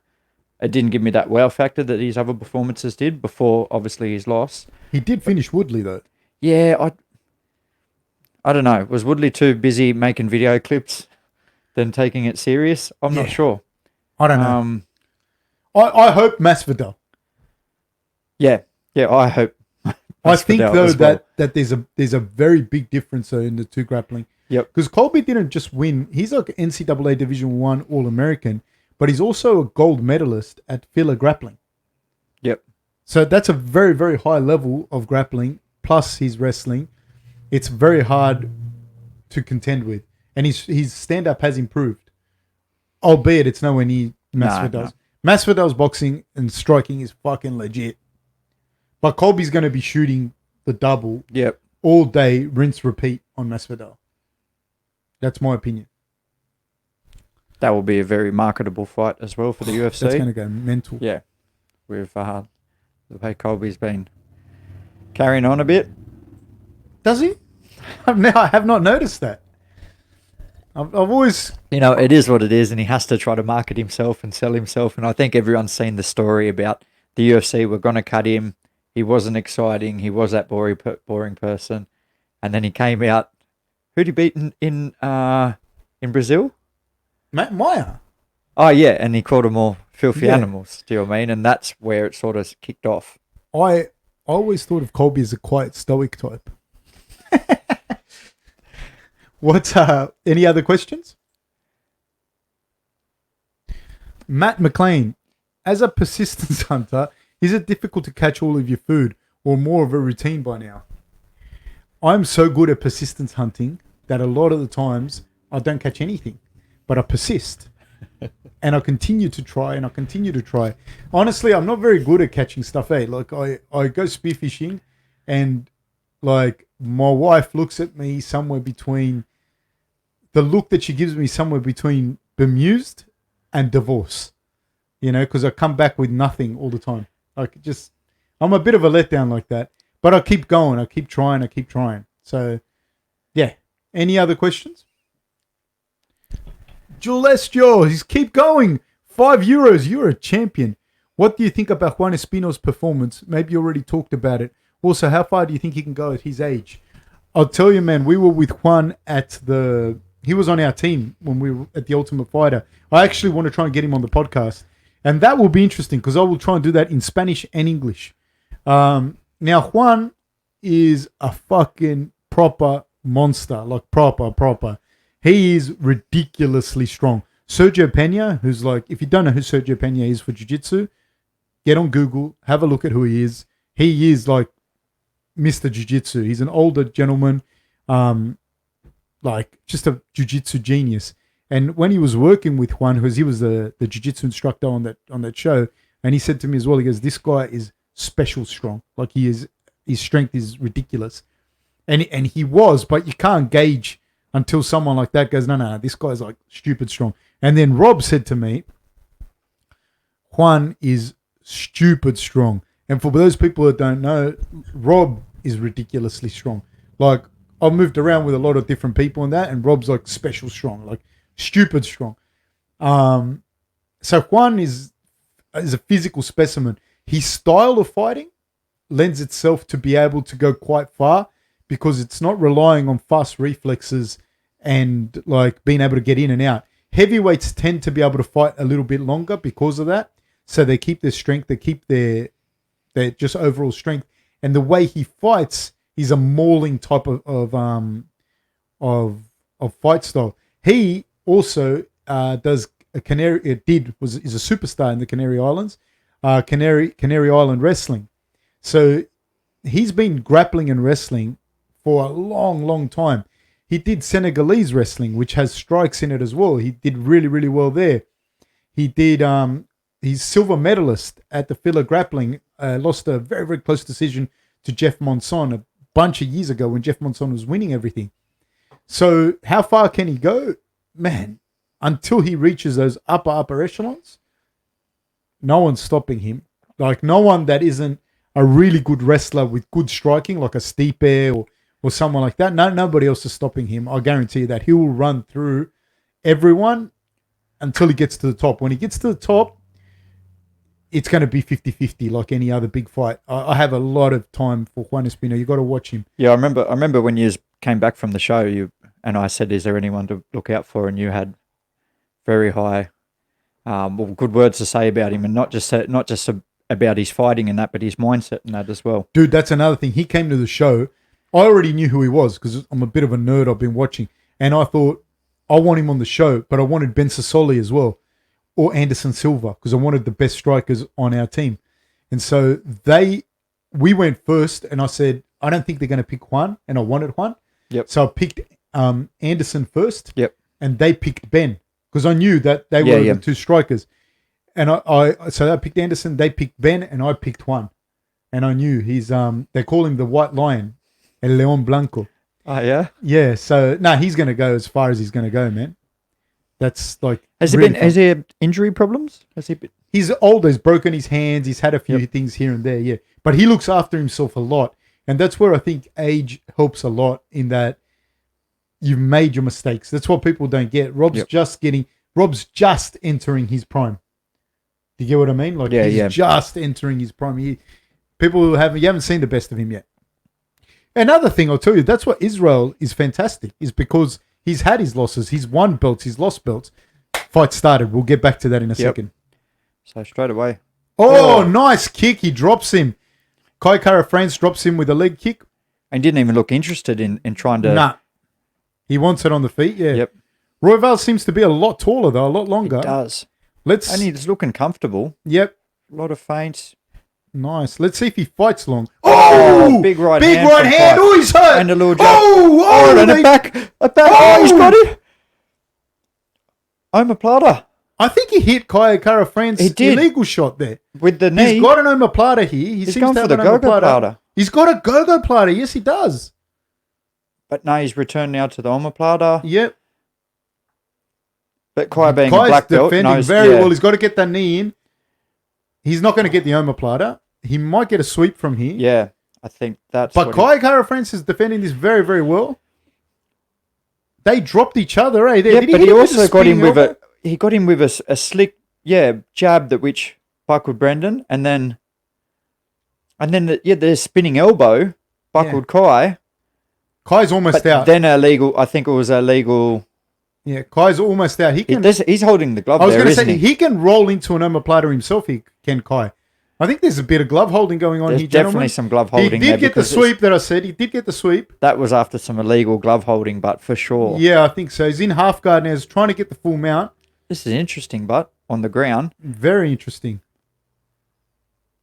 So he's inside control. He's controlling those hips and the legs very, very well. Kind of going into a smash pass. Now he's got the full mount. Kai Kara's hip escaped. He's going into half guard. Very good work by Kai Kara France is doing very well here. He's defending. Obviously, Royval is doing better, but he's turning into him. He's got kind of that underhook, which is what he needs. So he's back inside control is Brendan, and he's doing a very good job here controlling the hips and not either going from half guard to passing mount. Now he's kind of taking his back here. He's got one hook in. He's got to control the far arm here. Yeah. He's got to control the far arm. Kai Kara France is doing a fantastic job. He's still defending. Well. He's almost up. He's reversed the position. Top. Great job by Kai Kara France. He wants to stand up. Great job. I do think that Kai Kara France has the advantage here on the stand-up, though. Well, from the previous exchange, for sure. I think Brendan got him with another spinning back fist. Kai Kara France can take a shot. Yeah. He's durable. God. He's going forward, Brendan. He's pushing strike after strike. He's throwing strike after strike, pushing Kai Kara France back. But Kai Kara France is throwing with more power, I think. I think not just that, more precision. Yeah. Brendan throws unorthodox from all different angles. But can he keep that pace up too? Yeah, but Brendan, he seems because to... he just... Yeah. He's hurt him. He's hurt Kai Kara France with, I think, was a straight right. But he seems okay, Kai Kara France now. Fuck, he can take a shot. He's going for a guillotine, an arming guillotine. Yeah, I think he should have continued with the strikes then. He sort of rushed for that guillotine. I like when people continue with strikes when they've got someone hurt. Yeah. But Brandon can do his jiu-jitsu though. Kai Kara France is caught in an arming guillotine, but he seems to be able to put the pressure down. He's putting the pressure down with his left shoulder, which is the right thing. He's out of the guillotine now, and he's got Brandon stacked up against the cage. He's trying to get him in that triangle. Legs, he's going for the triangle. Gets a sweep. He's going for a foot lock. He is, but Kai Kara France is up. He's very active. He's very active off of his back. Very, very active. I think Kai, though, I just feel like Kai's going to land that right hand, man. Yep. Leg kick there by Brandon. Inside leg kick by Kai. Brandon's backing him up into the cage. But you know what I see as well? That's what I was going to say to you. He backs him up into the cage, but he's so much longer. I don't think he has to get that close to Kai that he does. And Kai's able to hit him. Oh! Beautiful Kai right hand from Kai. Nice right hand by Kai. Left hand landed by Brandon. Kai's got a lot more power though. Yeah, I feel. Brendan gets a little bit off balance sometimes with his strikes. He just big right hand. He's taking big right hand by Kai. I think Brendan gets too close as well. Yep. He rushes in a little bit. I think he needs to be a little bit more strategic with his striking and keep that distance and just keep peppering. Fucking hell. Kai throws them hard, eh? Yep. I'm such a piece of shit, mate. I'm so biased towards like the people from this part of the world. No. What do you think? Round 1. Brendan's got that round 1, but yeah, with the... This is what I think. I think that he throws... He seems to... I think he won the round. I think Brendan did win the round, but I feel like Kai's always closer to finishing it. Yeah, yep. That's my thing. Valeria, $5, says, judo, karate, or wrestling for young children, which is the best to start with? Will you enroll your children? My daughter will definitely be doing judo probably in a couple of years. University of New South Wales, I think, runs a program where they start at 3 years old. I would take her to wrestling, but wrestling in Australia is very small at the moment. My preference would be wrestling, honestly, over all of them. I just think it teaches you a lot of different things. But judo, I think, is good as well. Very, very good. And I think there's a big gymnastics element to grappling, the wrestling and the judo. Oh, it's a big knee he landed on. Yeah, Kai. so that knee that we thought was illegal was definitely legal. Was legal? Yeah, I think so. I think he was on his feet and had his hands in the air, so he was just trying to get up. But that spinning elbow that he got Kai with, that was vicious. And he hit him with a spinning He's fist tough as well. Yeah. Kai can take a shot, man. Man, Kenny. Round 2. Round 2 start, 4:49 in. And they're straight back into it. They're not Straight into it. Oh. Kai's landing big shots. Nice. Kai's backing him up now. Nice work. Nice. Inside leg kick by Brandon. I feel Brandon just gets way too close for fighting someone that's so much shorter in Kai. Yep. And a little bit reckless with his with his strikes, which gets him off balance. So Kai shot in on a double leg, and Brandon has got a deep arming guillotine. Very deep. Very deep. Kai's got to get his right shoulder down and create that posture. His head's nearly out. He's trying to... he's done. Tapped him. He's done. He's tapped him. Spewing. You know what, man? I wanted that fight to continue, just being selfish. Crazy. Congratulations, Brandon. He's a fucking monster. Absolute monster. I think he was a little bit wild, but I think that helps him too. It was really wild. And I like Kai. I'm a big fan of Kai. And he was landing some big shots. So what was his downfall there with that when he went in for that double leg? His head position or Brendan was just his jiu-jitsu, he was just onto it. Obviously the guillotine, because he looked for the guillotine when he got that drop, when he dropped him. So he obviously, that's his go-to. And I feel sometimes like something happens sometimes in fights, and I don't want to speak for Kai, because we don't know. You know, people, and I hate, let's see in the replay here. No, it was a nice double leg, but Brendan was able to capitalize on it. I don't think that Brendan cares if you take him down. That's another thing. And I think sometimes, and again, I don't want to speak for people. I hate when people do this and they don't know what the hell happened in the fight. But sometimes you feel like a little bit overwhelmed in the striking or in a situation, and you're trying to slow the fight down. Not overwhelmed, I shouldn't say overwhelmed, but you're trying to take the fight into a different scenario. And you might force a takedown a little bit that doesn't need to happen. Because I feel like on the ground, Brendan was getting the better of it. Yeah. And I feel that on the feet, Brendan was being very aggressive and giving him all different looks. But Kai was landing a lot of big shots as well. What I really liked about that guillotine was he kept his grip, and he didn't readjust his grip when it wasn't coming on. It readjusted his legs. So he had that guard, and then he changed it to a triangle, which gave him more leverage. An extra squeeze on the torso too. He's so much taller and longer than Brendan. I'm sorry to see Kai lose, but I'm happy for Brendan, you know. But I'm fucking happy. bummed. That was an awesome fight. Yeah, it was action a great fight. packed. Good on him, man. If you're going to lose, man, that's how you want to go out. Yeah. Good performance by Brendan. Yeah. He'd be stoked with that. Absolutely. Any questions, Big Dave? Insane, eh? Insane rounds.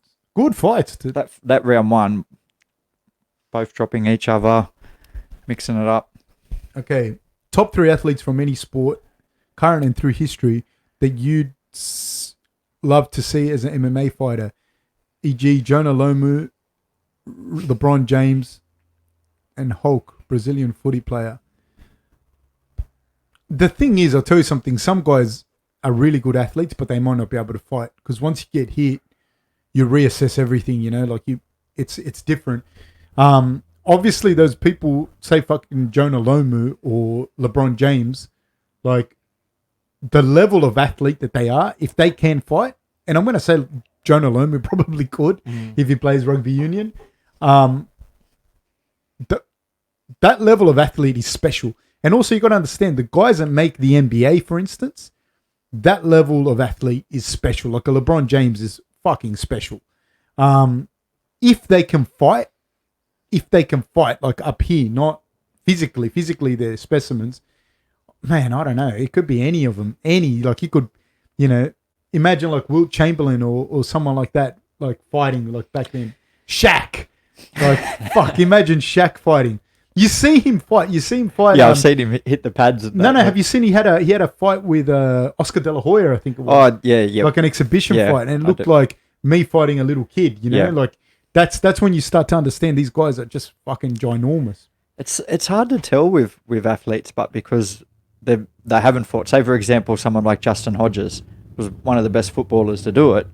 But I think, in my opinion, not a great boxer. Do you know what I mean? Because that's what I mean. If he boxed from when he was a young age, then maybe he would be the great boxer and not a great football player. So it's and don't forget, sometimes when you watch them box someone else, they can beat someone that's been boxing for a long time just on their athleticism. Yep. But when you match them up against someone with that same athleticism, that the experience, you know, that's a different story. But do you have anyone in mind that you would think Jonah Lomu? He would have just grabbed someone and broken their back. Yeah. I would have loved to seen like I always think of LeBron James, dude, because because he was like, he could have played NFL, he could have played basketball, he could have, or Dwight Howard or anyone like that. They could, like Michael Jordan, like their level of athleticism is insane. Scottie Pippen, I've seen Scottie Pippen in real life, man, and like I almost fanboyed it, but I didn't. How good Scott? Yeah. But see, like the people don't understand the level of athleticism that those guys have, and they're huge. Yep. Like Scottie Pippen's fucking huge. Well, we're talking about the athleticism and coming from America and them sports and that. I think Reyes, do you know what I mean? Dominic Reyes is always talking about his other sporting accolades, and do you know what I mean, with playing college football, played high level baseball, wasn't it? Wrestling and that through high school and stuff like that. So he always goes back to that and says, do you mean he's a natural athlete, and that's what's made it easy to make that transition into MMA. Here's another one, I'll tell you. Ronaldinho, those kind of guys that are just Messi at like, but you... At flyweight. Yeah, like you'd have to fight at flyweight or a bantamweight or something like that, but definitely because like you think about their motor skills. Yeah. Like how crazy their motor skills are, their ability to change direction and everything. Now, can they fight? I don't fucking know. But Lionel Messi would not be, like, his ability, his hand-eye coordination, foot-eye coordination, ability to move, his strong center of gravity. Imagine he'd wrestled all the way through. Yeah. You know? Like, he would have wasted his fucking time because he's definitely a better soccer player. You'd be more like along the lines of like... $1 billion. What about that guy playing soccer? Yeah, you know what I mean? Yep. Any other questions, Dave? Did Max Murdoch just give another €5? £5? What's this at? Nail-biting commentary on that one, lads. Man, honestly, for that, you deserve another $5. You're a champion.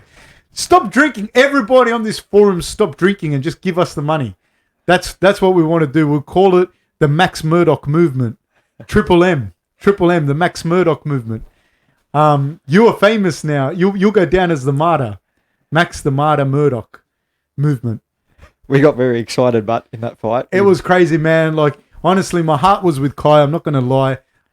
So I apologize because it comes off with a little bit of, like, you know, not a little bit. Obviously, I am biased, but, you know, it was great. And I'm happy for Brendan. You know, that's crazy. So he'll move up the rankings. Kai hit with quite a bit of power there, man. Yeah. I think so. I was impressed. I was really impressed. I liked it. I liked it a lot. He's oh man, it was a crazy fight, dude. And now he moves up the flyweight division. He looks, if he like, it's hard because I'd like to say like if he like wasn't as wild, but as well that being wild is the X factor. Yep. Sorry, just looking at the lightweight rankings here, they still have Conor McGregor at 5, but isn't he retired and gonna fight Manny Pacquiao? I think I don't know. I don't know what's going to happen there, but do you think they keep that in their marketing strategy? I don't know. I think there's a lot of guys that I'd like watching fight. I want to see Charles Oliveira fight. I want to see Barboza fight. I want to see Felder fight. You know, that are in that lightweight, that are mixing it up. I'd rather see them fight, to be honest with you. Because the other thing is, let's say he goes straight to another fight. It's like, you know, I mean, great. I mean, it's for the show. I'm happy for him. I hope he gets paid billions of dollars. But, you know, like, Daniel Hooker's fighting everyone, hard guys, easy guys, no easy guys, all hard guys, losing some, winning, for whatever. And he can't get in and get the title shot, you know, because he lost to Barboza or whatever, and he's got to climb back up. And Conor's always there, ready to go for the title shot because it's such a draw, which I understand. Yep. This is next week's cards. Who you got here? Whittaker versus Cannonier. We're going to be super biased about that, aren't we? I don't know. I have Whittaker. Being biased, I still have Whittaker. I think Rob's going to be too much. Yep. He's way too fast. Speed kills. And I think that Cannonier is very, very, very good. But I think Rob's a younger, faster version of Cannonier. And I think Rob's also, he's got 3. I can't talk too much because I know things that I can't tell. But he's got 3 things, you know what I mean? When he blitzes in, he can blitz at different levels. And Cannonier, not being an offensive wrestler like a Romero, Jacare, or a Brunson, you're going to see Rob being able to implement his wrestling game on Romero. So when the blitz occurs forward and down. Yep. You know what I mean? So forward, up and down. It's a lot to look for. And I think Rob will probably get him down, ground and pound him. Cannonier's a monster. Cannonier will get up. But in those exchanges, I think Rob's going to catch him with a left hook or an overhand right. That's my prediction. I can't talk too much on what I think Cannonier should do because I know what Cannonier should do. Yep. You know what I mean? But Cannonier comes from an amazing camp as well. The MMA Lab, I believe it's called. And I think he trains there with Benson Henderson and a whole bunch of other guys. So I don't think that they don't know what to do. Yeah. I don't think they're looking at it going, oh, lucky the big bald fuck told us. You know what I mean? They know. Any questions there? Fab, who do you think Sean O'Malley should fight next? Hassan, the Bengali bomber. Who do you think Sean O'Malley should fight next? Don't know. It's a bantamweight. I don't know. He was ranked, 10th or something, wasn't he?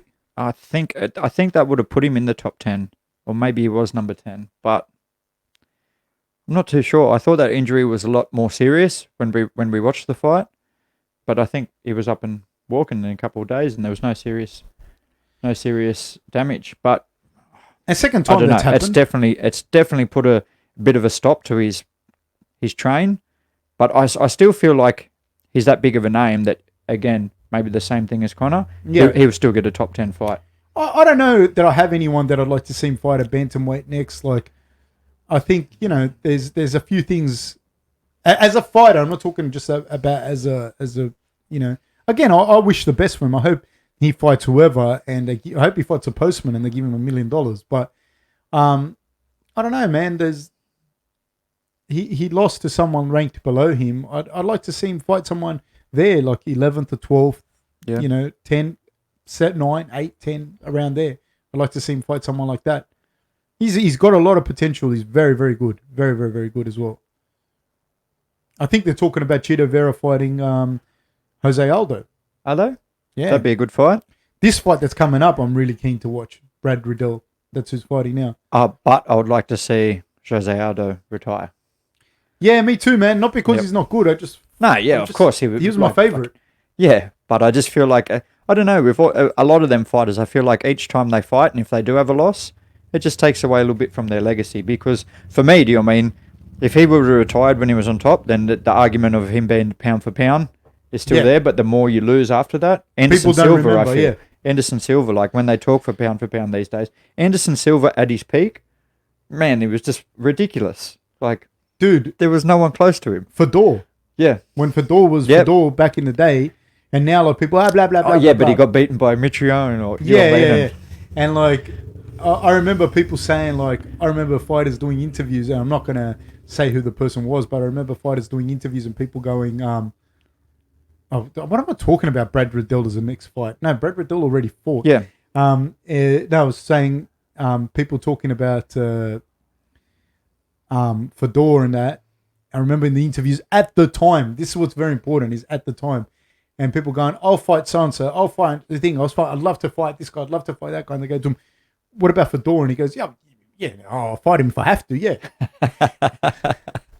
This is going to be a good fight. Jan Blachowicz versus Dominic Reyes. Who you got? Oh, I've got Dominic Reyes. Me I think too. he's going to be the next champion and continue to be the champion for and continue to be the champion for quite a while. Well, it's kind of like a southpaw John Jones. Yeah, unless John Jones comes back down to light heavyweight, and I don't know, maybe Reyes might build that name up, and then Jones would see that as a money fight. But I also think Jones was a little bit worried by their last fight on how well Reyes did. And I think John Jones has done everything at light heavyweight, exactly like what we said before. He can go up and lose at heavyweight. It doesn't matter. It's made the lightweight division interesting again now that he's left it. Yes, sorry, light heavyweight. I feel because it was I felt a little bit stale because just go John Jones is the champion and there was his level and then everyone's high level under him, but he just it's hard for him as well because people are just watching him. Yep, and it's hard for him to actually be able to grow and learn because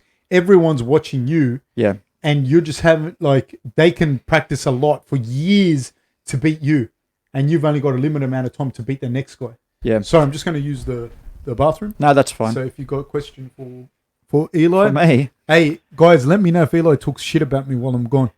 I just want to add on that saying that about that John Jones leaving the lightweight. I feel like it's when Usain Bolt left, gave up sprinting. Like other people now get a chance to win. So I'm just putting that out there.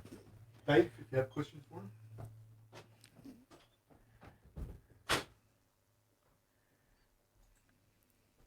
He's done it to me again, Fab. Left me one out. What do we have? What are your thoughts on McGregor and Manny Pacquiao? Again, Manny Pacquiao was a big fan of Manny Pacquiao my whole life. I don't feel like he needs the money. I don't feel like he needs the fame. But again, if someone offered me $50 to fight someone down the pub, I'd probably do it. Do you know what I mean? So imagine getting offered $50 million. Very easy to take. So I wouldn't find it interesting. I don't find that much. Do you know what I mean? There's that many good boxers and that out there and fights that I want to see. I don't feel like Manny Pacquiao and McGregor really interest me too much. I feel like it would nearly be another circus. I just want to see, like, they're both great fighters, especially like McGregor, but I'd just like to see him fight and not the big circus around it and not the big, you know what I mean, the carrying on and trying to, I could already see it, that, you know what I mean, them going around with the press conferences and that. You're not going to get anything out of Manny, do you know what I mean? Manny's just going to be Manny and quiet and humble, which he is. So I don't know. I can't see the reasoning other than big money behind it. And I think everyone is starting to get a little bit sick of them type of fights. But again, I say that, and then I'll probably pay to watch it. So, yeah. But who would win? I think Manny Pacquiao would outbox him. Do you know what I mean? Worse than McGregor did. Worse than Mayweather did. That's just my opinion. But what about you, Fab? What's the question? It was about just the thoughts about McGregor and Manny Pacquiao. And I feel I'm not that interested in that. Like, I'm not. I'll watch it, but I'll watch cockroaches fight. That's what I just said. I'm a little bit over them type of fights, the circus and that, but at the same time, I'd probably pay to watch it. Or we'll probably do a fight companion. Yeah. But I wouldn't look forward. I'm not looking forward to the press conferences and the circuses and that. Do you know what I mean? I won't watch the press conferences and that. I just find them stupid. And Manny Pacquiao will be like nice, quiet church guy, you know. Yep. McGregor just going off. I think Pacquiao's past it too, and he's a lot smaller. Like McGregor's a fucking big guy, dude. He's a lot bigger than Mayweather. Yeah. You know, like no, I'm not like I don't know. I don't care. I'll watch it at some point. Bam, out of nowhere. What are some really good weightlifting exercises that translate very well in kickboxing? Honestly, I'll tell you something. The first thing that I would suggest is don't think so much about that. Think about what you need to be able to best perform your exercise. So don't think about translating stuff right away with the weights, but think more about strengthening what's weak and stretching what's tight. And that's going to allow you to be able to perform your exercise better rather than going, if I do this exercise, I'm going to be able to be a better kickboxer. So, for example, if you have very weak core or you have very tight hip flexors, then you're going to have to strengthen your core to give you better balance and not give you back pain. And you're going to stretch out your hip flexors, which are going to allow you to get better kicks and also save your back. So balancing your body up is more important than some crazy-ass weightlifting exercise you're going to do. So assessing your body, finding out what's weak and strengthening it, and finding out what's tight and stretching it is the most basic and the best way for any exercise to be done, any exercise program to be done, from beginner, older person, my dad, to elite athlete. That's the basic formula. Eli? I disagree. Bicep curls. Plenty of them. And so Eli just wears no sleeves all summer. I had a singlet I wanted to wear, but you've seen my arms. I had a Dikembe Mutombo singlet I was going to wear today because obviously you were going to wear the Dikembe Mutombo. Dikembe Mutombo singlet. The fear of Zaire. Yeah, I love Dikembe, and I was very excited when I got that. You know who did the finger wag? Defensive player of the year. Yeah, but with my arms, no, but bicep curls. If you've got small biceps, just keep working on them. And take lots of steroids, whatever it says on the bottom. The Bankstown workout, isn't it? Yeah. What's the next one? It says, your thoughts on John Jones moving up to heavyweight. Will he impose the same dominance as he did when he was in the light heavyweight division? John Jones in the lightweight division would be fucking ruthless. He'd be javelin people into the fifth round, into fifth row. What do you think? In the heavyweight, yeah. I think we've talked about it before. The heavyweights rely on their power and stuff like that, and not so much there. I think he could really pepper some people up there.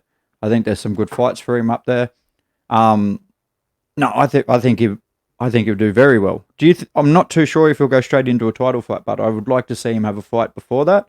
But again, I feel in the heavyweight there'd be different matches. I feel like he would give Stipe a real run, but I feel like Ngannou would.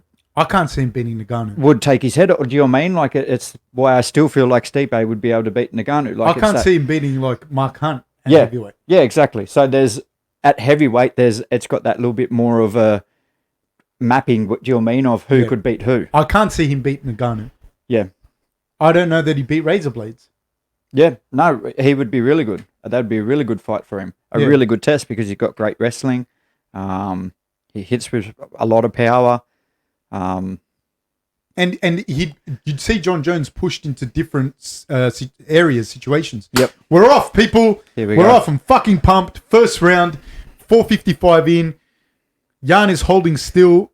He's kind of stalking Reyes a little bit. Reyes is moving around, trying to get a nice angle. You can see him trying to line up that left hand and left kick he already. Throws nice straight punches. Well, Jan is a lot more. He'll look for that short hooks. I feel like Reyes has the better striking. Yeah, and he's much more slick, I think. Yeah, that's how I feel. But Jan can put you to sleep. Yeah, Jan's big, powerful dude. If I won the lotto, I'd get Jan to be my bodyguard, man. They have a different type of power, isn't it? Yeah. You see that hook? Who did he knock out with that hook? Rockhold. Yeah, but almost killed him. It was just, it didn't look like there was much behind it. And then on that Rockhold, where you're talking about Rockhold, you see someone that's kind of like Rockhold is kind of John Jones for the middle. Nice right hand there by Reyes. Two nice right hands. Yeah. Oh, left hand, sorry. Yeah, down the pipe on the outside. He throws that so well. Yep. So Jan's stalking him back. But again, there's not. Oh, nice inside left kick. That's his. It's kicked thrown that kick a couple of times and caught him already. Sorry, you were saying, Fab? No, just Rockhold you saw someone that could use his length really well at middleweight and then struggled with it at Yep. light heavyweight because it just didn't have that size advantage. These guys are huge, but Yeah. Reyes is 6'4", so what would Jan be? He'd be 6'3". Yeah. Yeah. And that's what I'm saying. That's not that tall for a light heavyweight.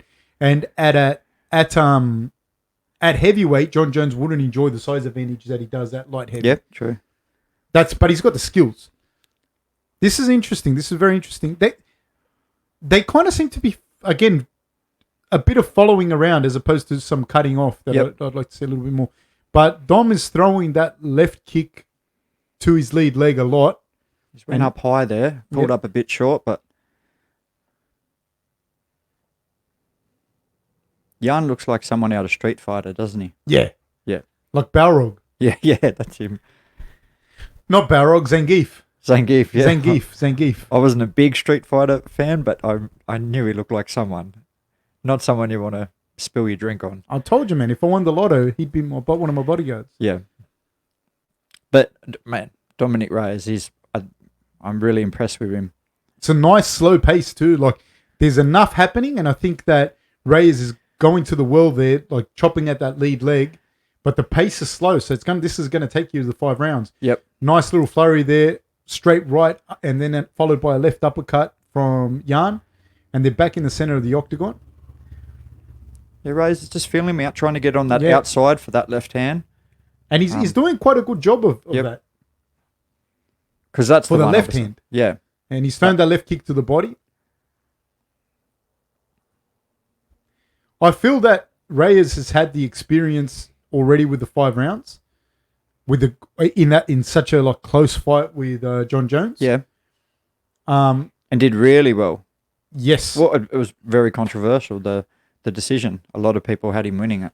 I also, watching this fight like this, although I think that Reyes' boxing is better than Rockhold's, but Jan has fought a similar fighter. Yeah. In Rockhold.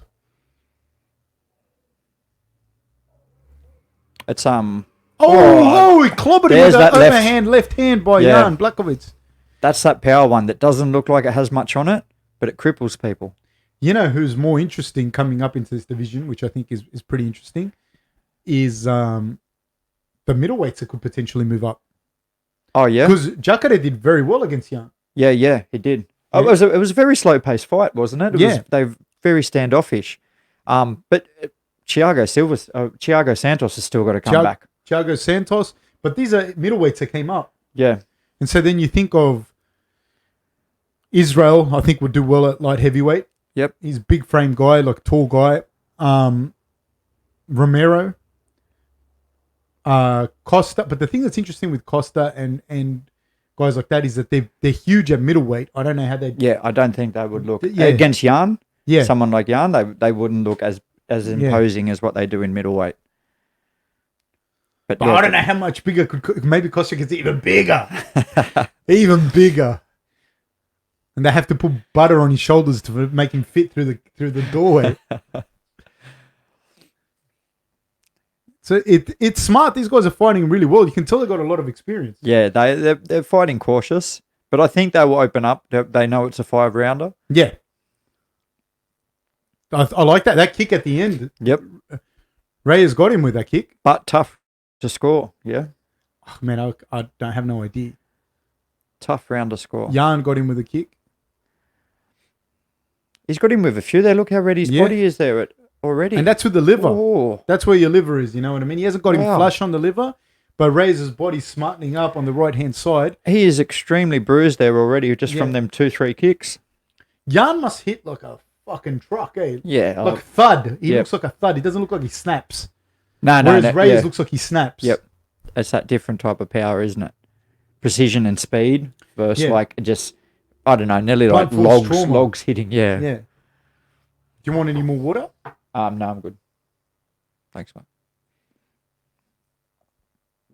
Actually, Dave, do you think you could be a champion? And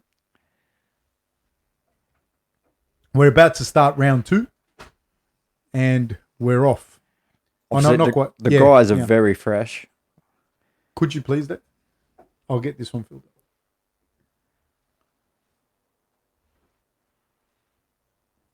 This is Eli's. Thank you. Yeah, look how yeah. bruised he is there already. And his elbow's a little bit bruised as well. Like he's got one on the forearm and the outside of the tricep. Oh, that is really savage. serious bruising on the right side of Reyes, and it's just above the liver too. Very lucky. Yeah. If those kicks had been a little bit lower. Oh. But it'd be hurting. What did he hit him 2 or 3 times? Some people bruise easier than others. But Reyes doesn't look like, I don't know. Yeah, he's not pasty white. Yeah. That's serious bruising. Is it bleeding? I Did he don't cut know. it? With a toenail, maybe. I don't know. It's very messed up. But it doesn't seem to be affecting his movement or anything. No, not yet. Yeah. Not yet. Is he holding his elbow in, Reyes?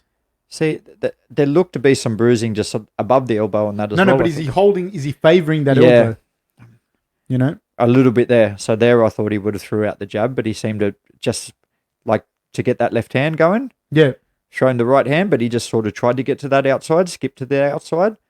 So maybe he is trying to protect it a little bit. Oh. That's serious bruising. Yeah. Really, really serious bruising. Jan seems to be just holding that center. He seems to be just holding that center. That's going to hurt tonight. And when we're only in the second round in, and Yep. Jan looks very patient. Looks like he's just going to keep working on it. Yeah, well, Reyes hasn't been able to really gauge that distance yet, has he? Jan's done a really good job of... Oh, nice close combination there by Jan.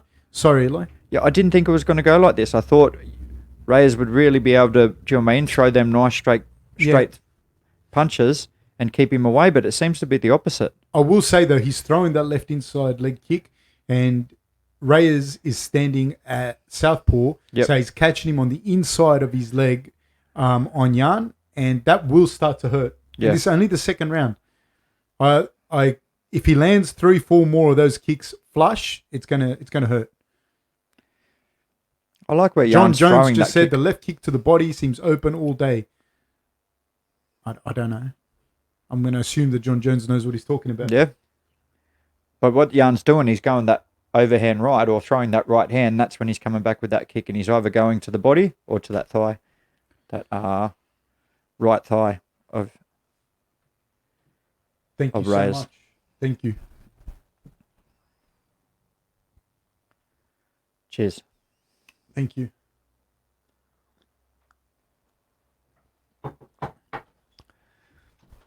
So he went with the big lead hook there and a high kick, but pulled up short again.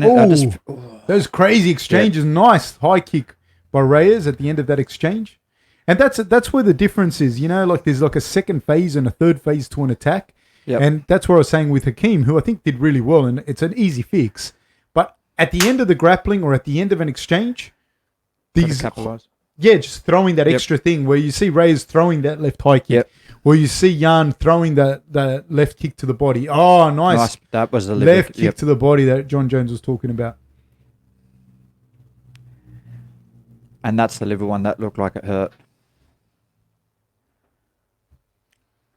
He landed that left kick again. He did. Jan landed another hand. left kick to the body. It's always after that right hand. He'll either go that body or that outside thigh.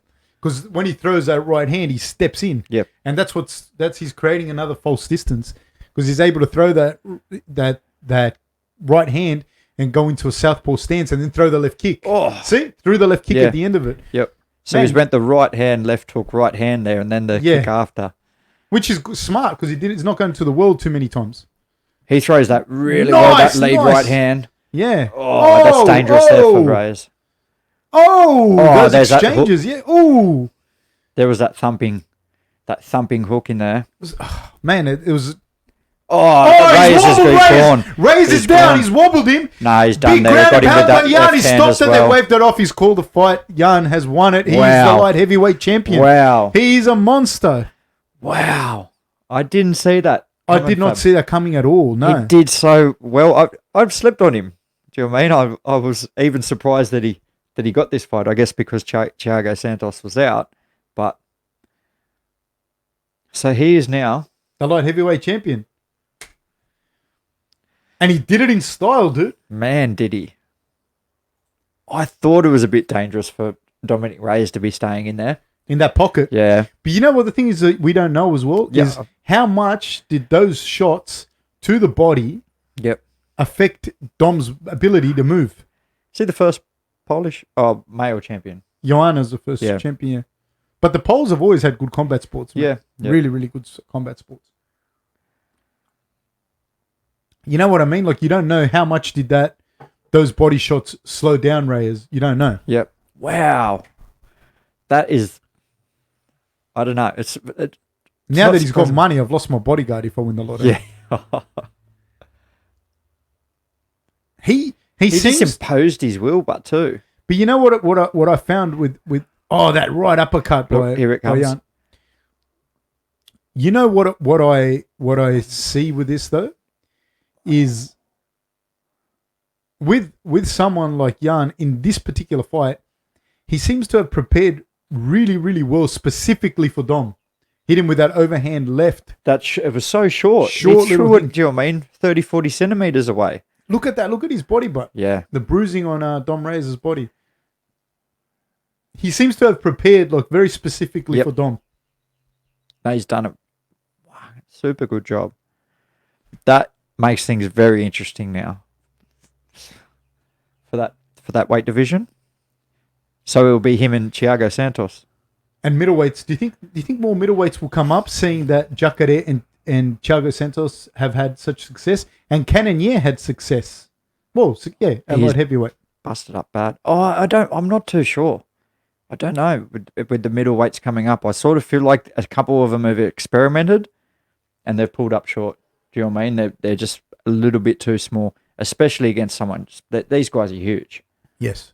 Do you know what I mean? So if you're weighing up, all right, because obviously you're moving up because you want to progress up to the championship fights. If you sat down with your coaches and that and you go, all right, what? Do you know what I mean? Someone, who'd you mention to go up? No, I just said that people So they've had success. Some of the middleweights have had success. Thiago Santos, Cannonier, maybe Israel. Do you know what I mean? Yeah. Because of his height and that, and he is a big guy, even though a lot of people think he's just some skinny little prick. No, he's solid. Yeah. Maybe Israel or something like that with the height, but he's huge. He's a monster.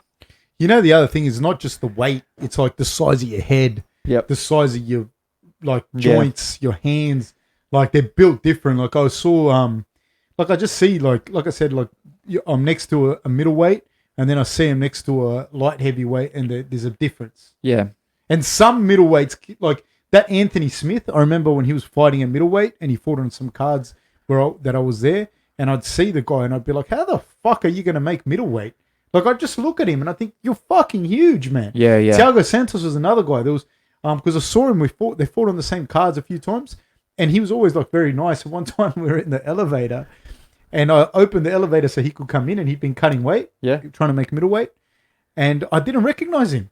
He was like that, and I said to him, "Hey, how are you?" You know, and he goes, "He was Thiago. Yeah, he was huge, dude. Like Yeah. I couldn't recognize him how hard the weight cut was. Yeah. on him. And another guy was like the guy that fights at lightweight. I forgot his name. How could I forgot his name? I like him. He's a good guy. Crippled him. What's that guy's name? The one that fights at the Texecutioner. He lost to Dan Hooker, tall guy. Oh my god, I can't fucking forget it. Anyways, I remember just being somewhere once and he was cutting weight and he saw Rob and he fought on a bunch of cards the same as Rob, and he goes to Rob, "Hey Rob," and Rob goes, because he was cutting weight, it was so bad, and Rob goes, "Hey man," it's talking to him, and then the guy walks off, and Rob goes, "Who was that, man?"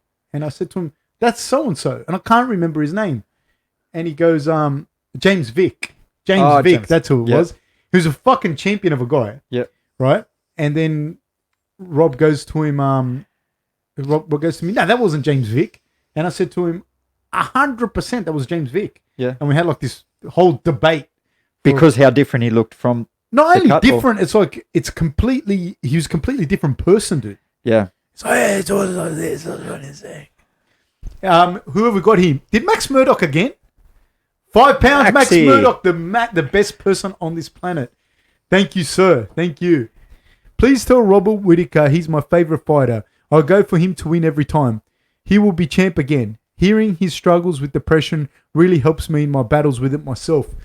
Man, honestly, I think he will be champion again. I think that's like I said to you, I don't see a lot of people beating him. Look, he will have a loss here and there. Like, I mean, he's not omnipotent, but you know, I think he'll be champ again. I think he'll go down as the best middleweight ever. I think all of those things with mental health, like if you listen to the Andy Sauer podcast that we just recently did, like he talks about mental health.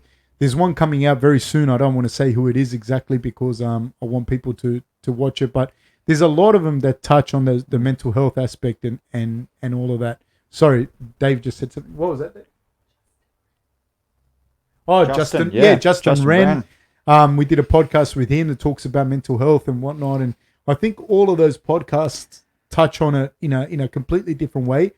And a lot of these guys, you don't really associate them having that, but man, they're just human beings like anyone else, you know. So yeah, you have So I think it is great to hear athletes speak about that a lot more. What do you think? Yeah, I think so as well. They're just making it the more norm. So it was always that thing, that stigma that being a male, that you've got to be strong and that you've got to hold in your emotions and not show any weakness and that. Well, I think that generational change now is making people feel more comfortable and making it the norm. Do you know what I mean? That you can talk about these emotions, you can talk about these things that are affecting you, and you're not the weak, do you know what I mean, male and stuff like that. Far from because holding that inside is probably the biggest burning up thing. Do you know what I mean? Not being able to express yourself or not being able to talk to people about the issues you're going through and that. So, no, I think that all them podcasts and that out there and some of the ones you've done recently, I've really enjoyed listening to it. And it's funny, even if you don't struggle really bad with mental health, you can always relate to it. 100%. Every single one of them, when you're talking with Andy Sauer about the mask, or you're talking about, do you know what I mean, about the bullying and stuff like that with the other guys, everyone can relate in some way to them podcasts and with mental health, whether it's anxiety or a bit of depression or something like that. I'm sure everyone out there gets something out of it. I think the biggest thing with that as well is, like, you might be talking about it. We did one, actually, I'll tell you now, we did one that's going to come out soon with Richie Vass and Mark Matthews. Richie Vass fought in the UFC, but he's a big wave surfer. And Mark Matthews, he's a big wave surfer. He's like the big wave surfer. Yeah. And you think about these guys, and you think, these guys aren't scared of anything. Like, nah, they're scared of shit. And like it's more them sharing their story with other people, even if it doesn't affect them. It's more them sharing their story. Yep. And it touches you. Right now, they're talking about Evan Tanner, who passed away, and they think it was probably a suicide. That's what the discussion was. I don't know exactly what. But it affects a lot more people. Even, do you know what I mean? Yeah. I think males still have that thing where I can't, do you know what I mean, too much show weakness. But no, I think the more people who just come out with it and. But it isn't weakness. It's just something that's normal. No, that's just the stigma. No one, like, if you're like this all day, hello, yeah. If you were like that all day, then no, there'd be something wrong with you. Yeah, yep. You know, it's normal for you to feel good, and to feel bad, to feel down, to feel high, that's all normal. So I think having people that are in the public eye normalizing it, I think, is much better for young people. Yeah, making it the norm. Yeah, 100%. I definitely agree with that. But it's, do you know what I mean? It needs to be as well, because the amount of the suicide rates at the moment, when they were talking about the ages, what was the ages between 14 to 21? I don't know. In the United States, it's the second most common way of death, suicide. And we went, how is that? 6 people a day kill them. 6 men a day kill themselves in Australia. 22 veterans a day kill themselves in the US. Yeah, that's what spun me out, the veterans. Do you know what I mean? And sometimes the saving factor in that can be just someone to speak to. Absolutely. Yep. Well, the treatment of the veterans is insane as well, how bad it is. That's crazy. Any other questions there? What have we got here? Sorry, I might just add too, but Jan, so if he's lost to Thiago, hasn't he? Yes. Santos. So that may be his next That's fight. why I was saying to you, with the middleweights that are coming up. That would be super interesting now. Sorry to add that in. I just totally forgot that's who his last loss was too. Jan's no joke, but. No, not at all. No joke. On any day, he can beat anyone. Do you know what I mean? It's, again, who can impose their will, who can impose their strategy, which makes it very interesting. What have we got here? Okay, I have a question here from James Raverstein. Do you know why these types of mindsets happen? Woodley's gun shyness, Romero's unwillingness to wrestle, Aldo's era of not throwing kicks, Fab not wearing a puffer jacket. Don't you ever make fun of the puffer jacket, mate? You watch yourself, young man. You watch yourself. My jacket is because now in the room that we're in, it's not cold. But when we used to do it back at TAFE, fucking cold. Those rooms were cold. True. They were horrible some days. They were cold. So the puffer jacket still exists. Woodley's gun shyness, I don't know what it is with Woodley's gun shyness, but it's very, very apparent. Like he gets pushed into the cage, when he gets put on the back foot, I don't know. He throws that overhand right, and if he doesn't hit you with that overhand right, and it's not that he's unskilled, he just doesn't seem to be able to do it. I don't know. But is it now that people are more aware of that overhand right, and it doesn't seem to, the opportunity doesn't arise as much? Because I think everyone can see it. They're going, why isn't Woodley? Do you know what I mean? And but Rory McDonald did that to him years ago. You know what I mean? Wonder Boy to an extent. The problem is that Woodley had the get out of jail free card in that he was probably the better guy on the ground than Wonder Boy. Yep. So he always had that up his sleeve. Carlos Condit did it to him until Woodley kicked him in the leg and blew Carlos's leg out. So that's I don't know why that happens. A big part of it could be the fact that he's such a monster, such an athlete, that he probably never really got pushed backwards in his career. You know what I mean? Yeah. If you look at him, he looks like he would have been a big, powerful guy a lot of the times.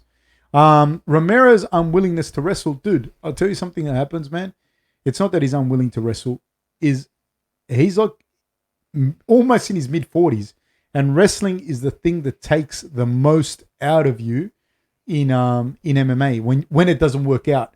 So if he takes someone down and they get back up, it's going to take up a lot of that energy. And also Romero is not that he's not good, not that he's not dangerous, but he's not the same Romero that fought Weidman, that fought first Rob fight. You know what I mean? There is a big difference. Like in the second Rob fight, Rob broke his face in the first 2 rounds. Then Romero caught him in the 3rd round, and that's what turned the fight around. And credit to him. Romero's got to be one of the toughest, most hardest guys that ever walked the face of the earth, you know? But even he can't fight Father Time, you know what I mean? Aldo's era of not throwing kicks, I don't know. Like, I don't know why he didn't throw the kicks.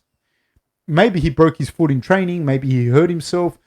I don't know. You know what I mean? Because his leg kicks were absolutely lethal. Yep. But sometimes you learn a new skill and you fall in love with that skill. You know, with his boxing. His hands have gotten a lot better. But them kicks. Set up the hands. Oh, yeah. You remember what he did to Uriah Faber and Mike Brown? He destroyed him. Like, oh my God. They couldn't stand. They could not stand, literally. What do we got here? Valeria. Which sports movie, films, or documentaries do you enjoy enough to rewatch? Eli? Oh, sports films, I think, like, I don't know, I got sick of Remember the Titans because that's all they ever played at school. But I could still watch it. Like, if it came on now, I'd still watch it. There's heaps of sports films that I really enjoy.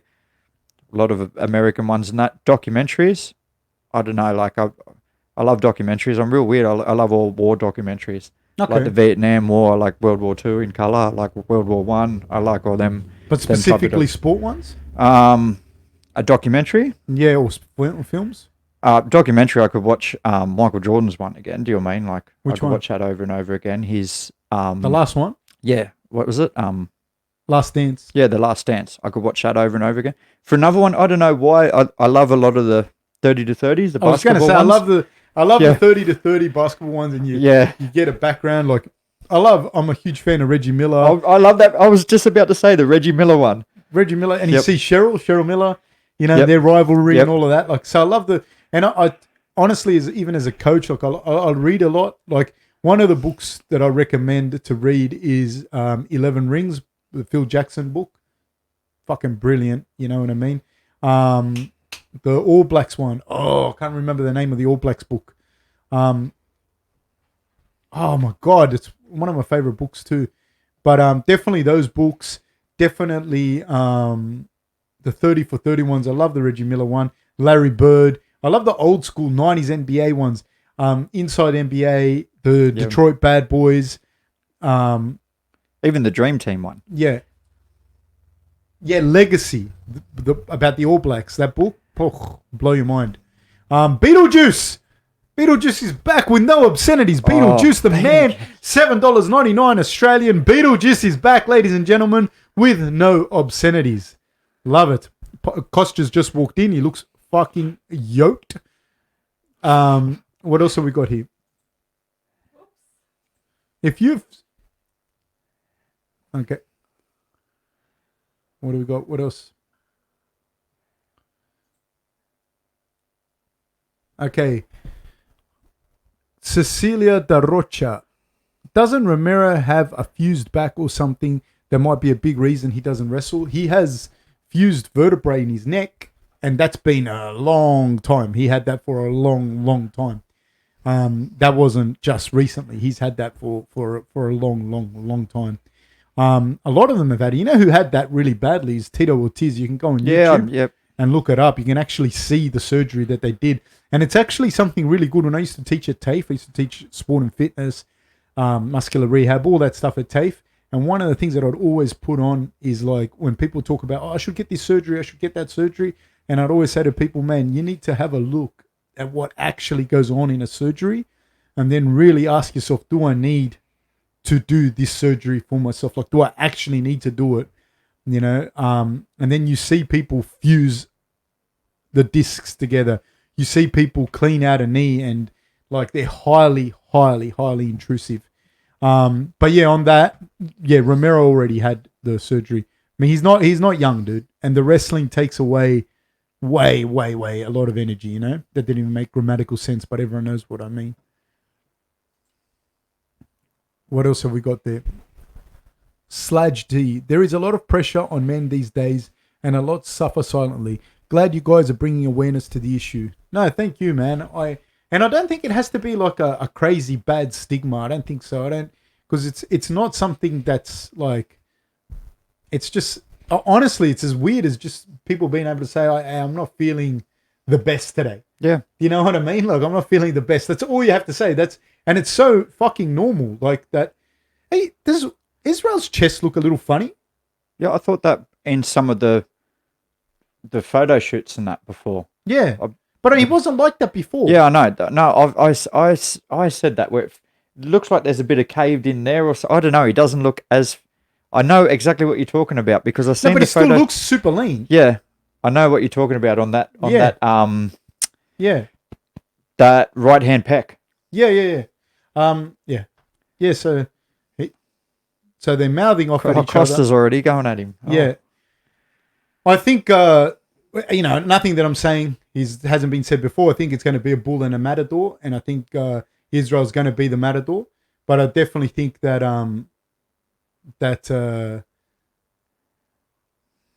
he could work on his fitness, eh? Costa. Yeah. Look at him. Shit. I think Israel's going to be a little too slick, dude. I think he's going to jab his face off, to be honest with you. Yeah, I still feel them straight punches and the counter punching. It will really, do you know what I mean? Costa will try to close that distance. Israel's really great on the back foot. He'll counter strike him. But again, Costa's durable. He can take shots. Just whether he can continuously. But Israel hits accurately, dude. Yeah. That's the thing. He can take a shot, but accurate shots are different. And Israel will hurt you, and he's patient. You know what I mean? He'll wear you out. It's different. There's something there. Yeah, I can't stop looking at that pec now. I don't know what it is. It's like the yeah, but the other one doesn't have it. Yeah, I know. So it's not like it's nearly like he's went unfit or something's happened with the muscle. Yeah, I noticed it in the photo. I really, and I went, oh mate, I thought he'd be blowing up about the photos of it and that, and I was wondering if anyone else noticed it. But any other questions there, Big Dave?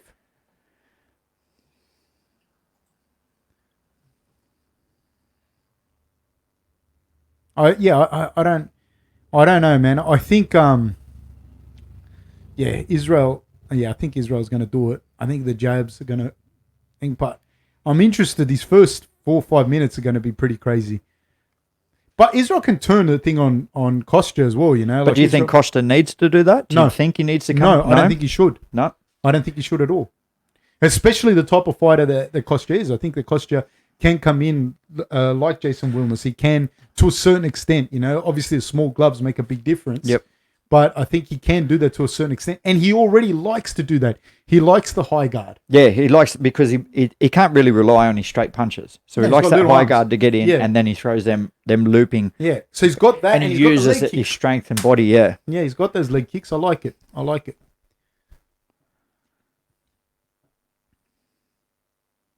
It's going to be a very, very interesting fight. Yeah, excited. I hope it doesn't turn into one of them fights where they're a bit too standoffish, because I think he could have a strategy where they go, all right, they're going to expect me to come out like a bullet, do you know what I mean, out of a gate. So yeah, I don't know. We'll just have to wait and see. A little bit excited. No dancing this time. I'm interested, man. I'm interested to see how this goes. Like, I'm interested, man. I love watching. I love watching Israel fight. He's a very, very good fighter. But like I said, Polo's grown on me. You know what I mean? Yeah, he actually grew on me. Like his story and everything about him just growing up and losing his father and helping his mum out and everything. I was like, you know what?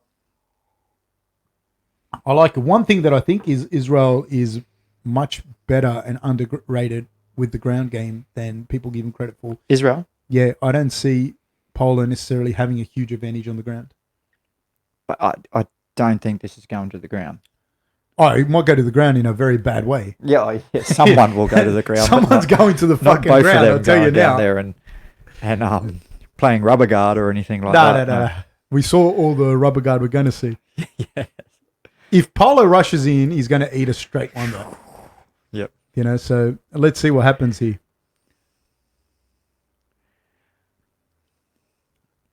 Israel's flexibility and movement is, I think, what really, really sets him apart. Yep.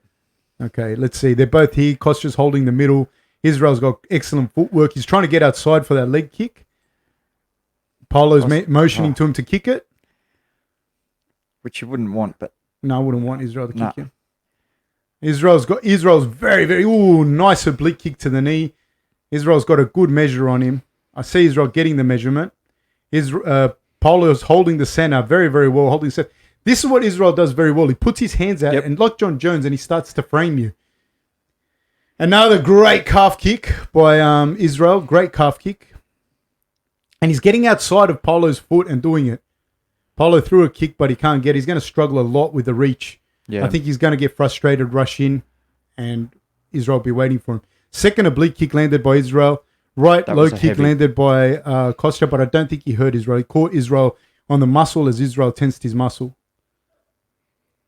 Israel's getting outside that kick. He's going to go high. It looks comfortable. Yeah. Another calf kick. Very comfortable. He's getting outside. He's going lateral, left to right, and landing that calf kick. He's really picking him apart. Another kick landed by Polo to the body. This is Israel's looking really smooth, man. Yeah. He's looking really... Costa's looking a little bit... Yeah. A little bit tense. Not really fluent. And he's reacting to Israel. Left kick landed by Costa, but Israel kind of caught it on the chest and the arm. He's looking for that up jab there. He's waiting for him to come in and... Yeah. I think there he threw a calf kick. I couldn't see it clearly. He threw the calf kick, but I think Polo kind of checked it. Okay, he threw a front kick. Israel did missed, but these are the things that are going to stop Polo being able to come forward. Oh, big kick landed by Israel. Yep. Early on like this, that leg's going to be turned to mush by the end of the fight. Israel's hopping outside. I feel like he already limped on it a bit. Yeah, he's definitely limped on it. Israel's got it, landed a body shot, so Polo threw a right leg to the body. Israel caught it and threw a right to the body. Costa can't win the fight like this, I feel. Nah, he can't win the fight like this, so he needs to rush. He needs to explode. Needs to get in there with them high hands. Oh, he's landing that left kick. And he's pointing down to it like it's not hurt. And that is a great indicator. That it hurts. That it hurts, yeah. And he's taunting. He's taunting Israel. He's got his hands down. Does Paulo Costa put his hands behind his back? He's taunting Israel. He's trying to get Israel to engage in a slugfest. You don't want a slugfest with Israel anyways. The thing is with Israel, he can lean back so much. He got him with that jab there. Yeah. Israel's so long, dude. Yep. And that wide stance that he does allows him to lean back even further. Yep. Paulo's laughing, standing with his hands down. They're both standing with their hands down. This is what I didn't want to see. No, this is what I didn't want to see. The bullshit. No, but I think Paulo's trying to get this into his head. Yeah, no, and also last as long as he can. Like, he doesn't want it. He doesn't want to blow his wad early. Yep. But he can't stand there and let Israel just tee off. No, because he's clearly winning this fight with ease. No difficulty. Well, it's he not could hard. do this 5 rounds, I could do this for 20 rounds. Yep. Okay, so he threw a left hook there. He's holding the center, but Israel's just picking him apart. Yeah. That leg's going to be mush. He can't get inside Israel's reach. And that oblique kick's just keeping him away. And he's pulling away now, so that's affected him. Those calf kicks. Yep. And even to the front of the knees. Yeah. Does his knee look banged up already? I don't know, because he had suction. You can see. Yeah, I know that's on the back, but see on the outside of his definitely. Yep. It's just chewing him up with them kicks. Chewing him up with the kicks. Oh yeah, there's definitely bruising there already. Yeah. And that's going to affect his explosiveness. Yep. So Costa's backing him up against the cage. Lateral movement by Israel is too good. Way too good. That shot landed to the body by Israel. Israel's now in a southpaw stance. He's gone back to a conventional stance. Paulo's walking him down. That oblique kick keeps landing for Israel. And that's what Paulo's trying to walk him back. There's 30 seconds to go. Okay, Paulo and Israel, People don't understand how strong Israel is. His long limbs give him a huge amount of leverage. Threw a right kick to the body by Costa, and Israel felt it. 15 seconds to go. Israel's definitely won this round by a long shot. Israel's way too out of range for him. Yeah. Too technical. Way too technical. End of the first. Yeah. What do you think? Guys, what do you think? Exactly what we've mentioned. He keeps getting outside of that foot. Keeps getting outside of that leg, and Israel being able to land it. What does Costa need to do, you think, Fab? I think he needs to check it. Yep. If he can. Yeah, he has to check it.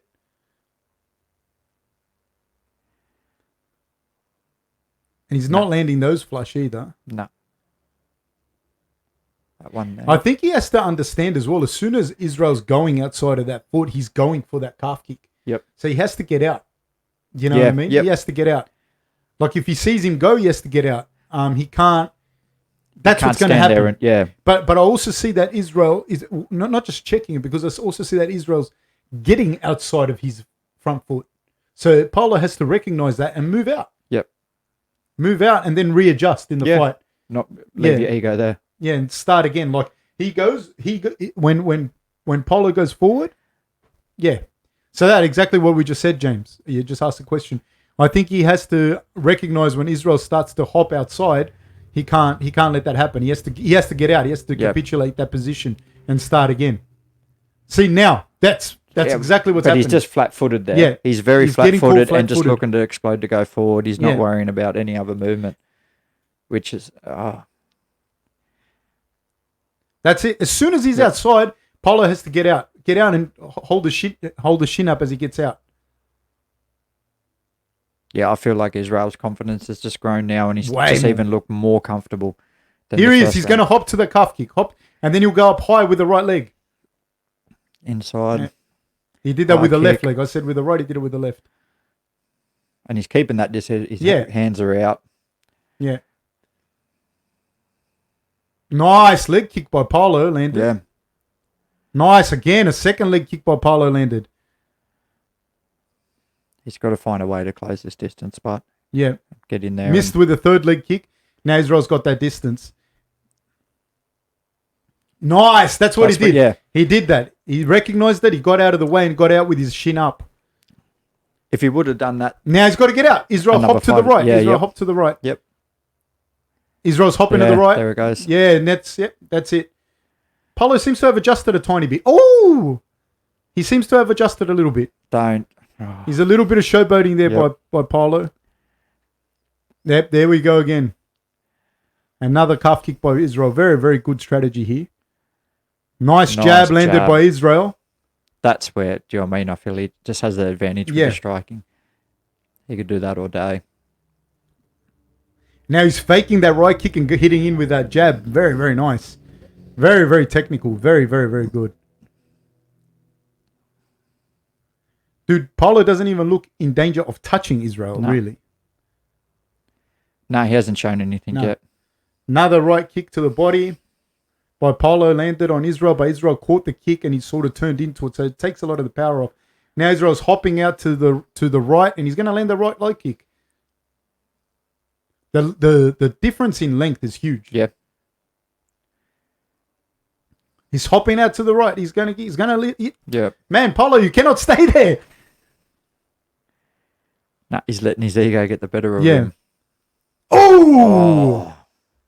That clipped him. So Israel threw a left high kick that almost clipped Paulo. Now Israel's backing him up onto the cage. Leg kick again, beautiful. He's just now when Israel starts to back you up, you're in trouble here. You're in a lot of trouble because you're completely reactive to what he's doing. And that leg is messed up. The leg's completely messed up. Paulo's in a lot of trouble.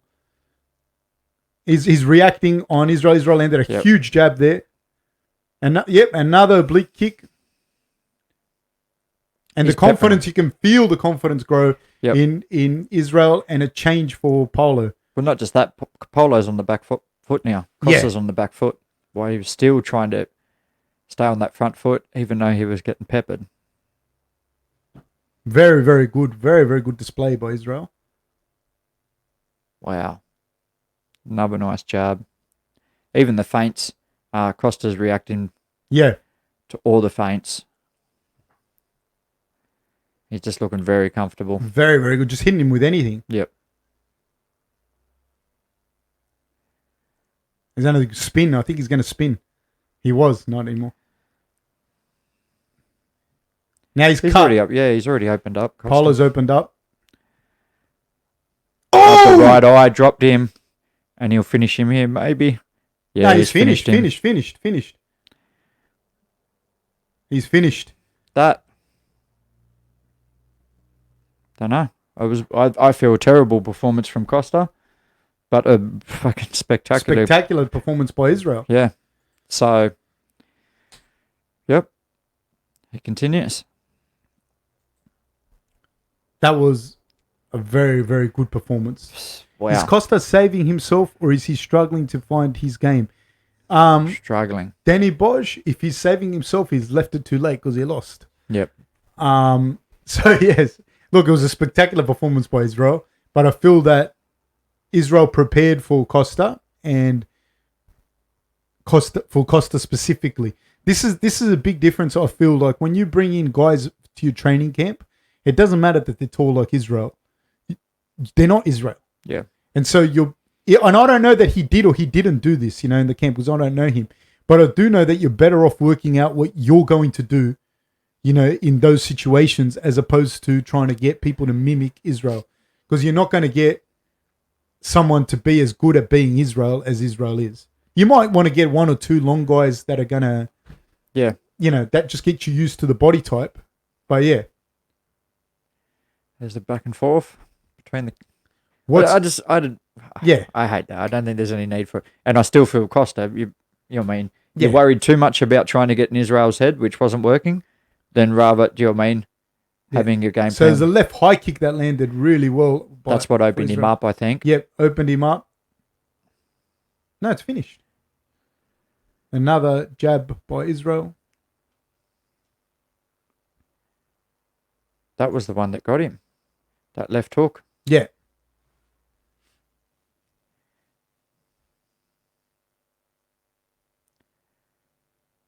Probably could have been stopped there. Oh, yeah, that's where it stopped. Any other questions?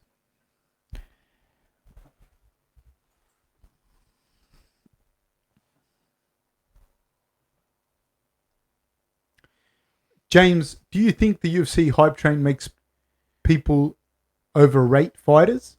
At fucking 1,000,000,000%. I don't like to use the term overrate fighters. But definitely I think because all fighters are good. I don't like to use the term overrate, but yeah, definitely like the UFC does a great job of promoting fighters. Absolutely, of promoting the fighters or promoting the fighters that they want. Absolutely, 100%, which is a good thing.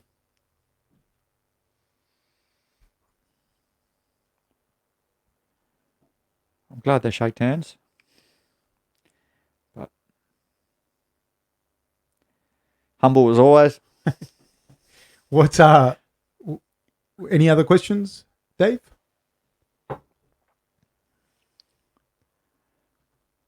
What's it say there? I know you guys aren't biochemists, but please explain the gyno. I don't know that it is gyno. That's the truth of the matter. But how gyno works is the most amount of as you take testosterone from an external source, your body stops producing it and then has to produce estrogen to balance it back up, and that's where you see the gyno occur, which commonly referred to as bitch tits. But no, that's the common gym term that people use. And it's basically your body is producing a lot of testosterone. It's getting it from an external source. And then your body has a thing called homeostasis. If your body goes up above a certain core temperature, then you sweat to cool yourself back down. If your body gets too cold, you shiver to warm yourself back up to a normal body temperature. If you have more testosterone than you generally produce, then you have to produce more estrogen, and you start to get all those other different things. Women get it as well. You see women when they take steroids if they take a lot, get facial hair and a whole bunch of other stuff. So that was interesting. Yeah. But that fight honestly it didn't surprise me. I think that's how I saw that fight happening. Because I saw him getting jabbed to death, and then he didn't seem like he had made the adjustments. Did you see an improvement in Adesanya since he fought Whitaker? It's hard to say. I mean, I think all the fighters are improving. I see Adesanya. This is the thing. I'll tell you that this is the truth. Before he fought Rob, way before he fought Rob, I think he'd just been coming up. I think he fought, oh my God, what's that guy's name? The Italian guy that he fought. And one of the things I said to Rob is this guy, when he gets the belt, and I said this to Rob, and I said it to him at Cronulla. I remember the conversation. I said, this guy, Adesanya, because I knew about Israel from back in the day. I think Rob debuted his first MMA fight in 2009. And this guy debuted his first day MMA fight in 2012, but he was already kickboxing. So he's not new on the scene. The thing that happened with him was he's won belts, he's lost belts. He's been in big fights, like with Alex Pereira. He lost that. He's been in fights for the title with Jason Wilness. He's lost that. He lived in China and trained and fought there. And so he's got a wealth of experience that you don't really get to see until you start to see him get more and more and more comfortable.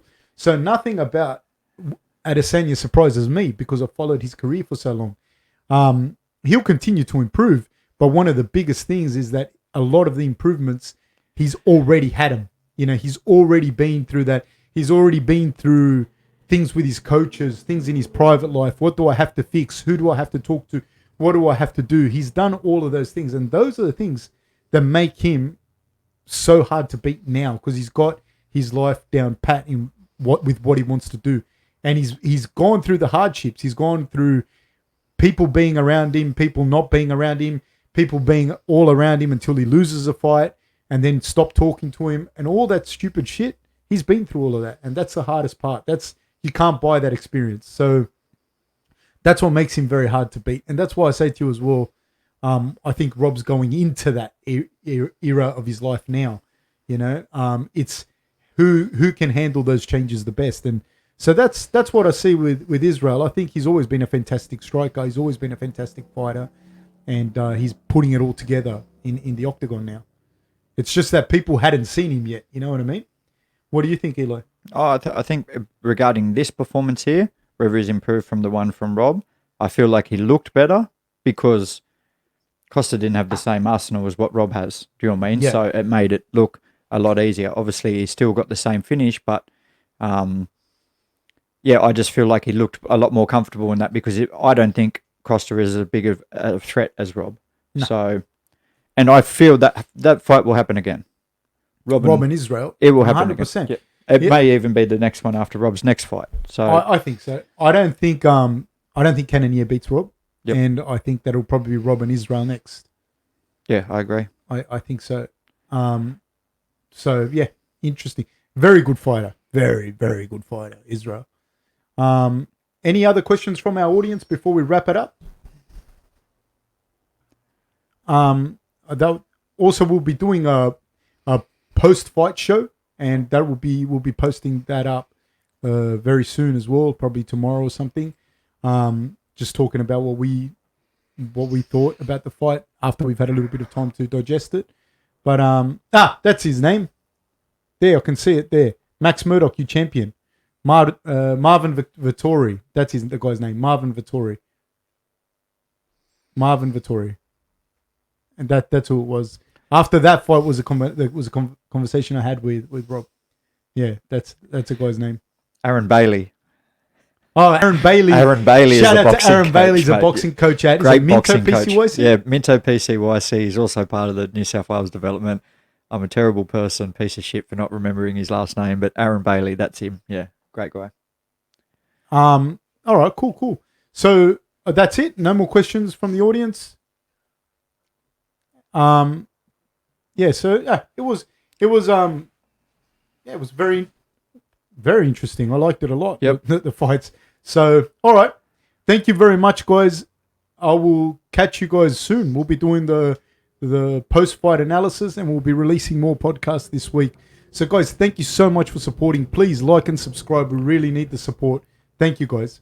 Take care.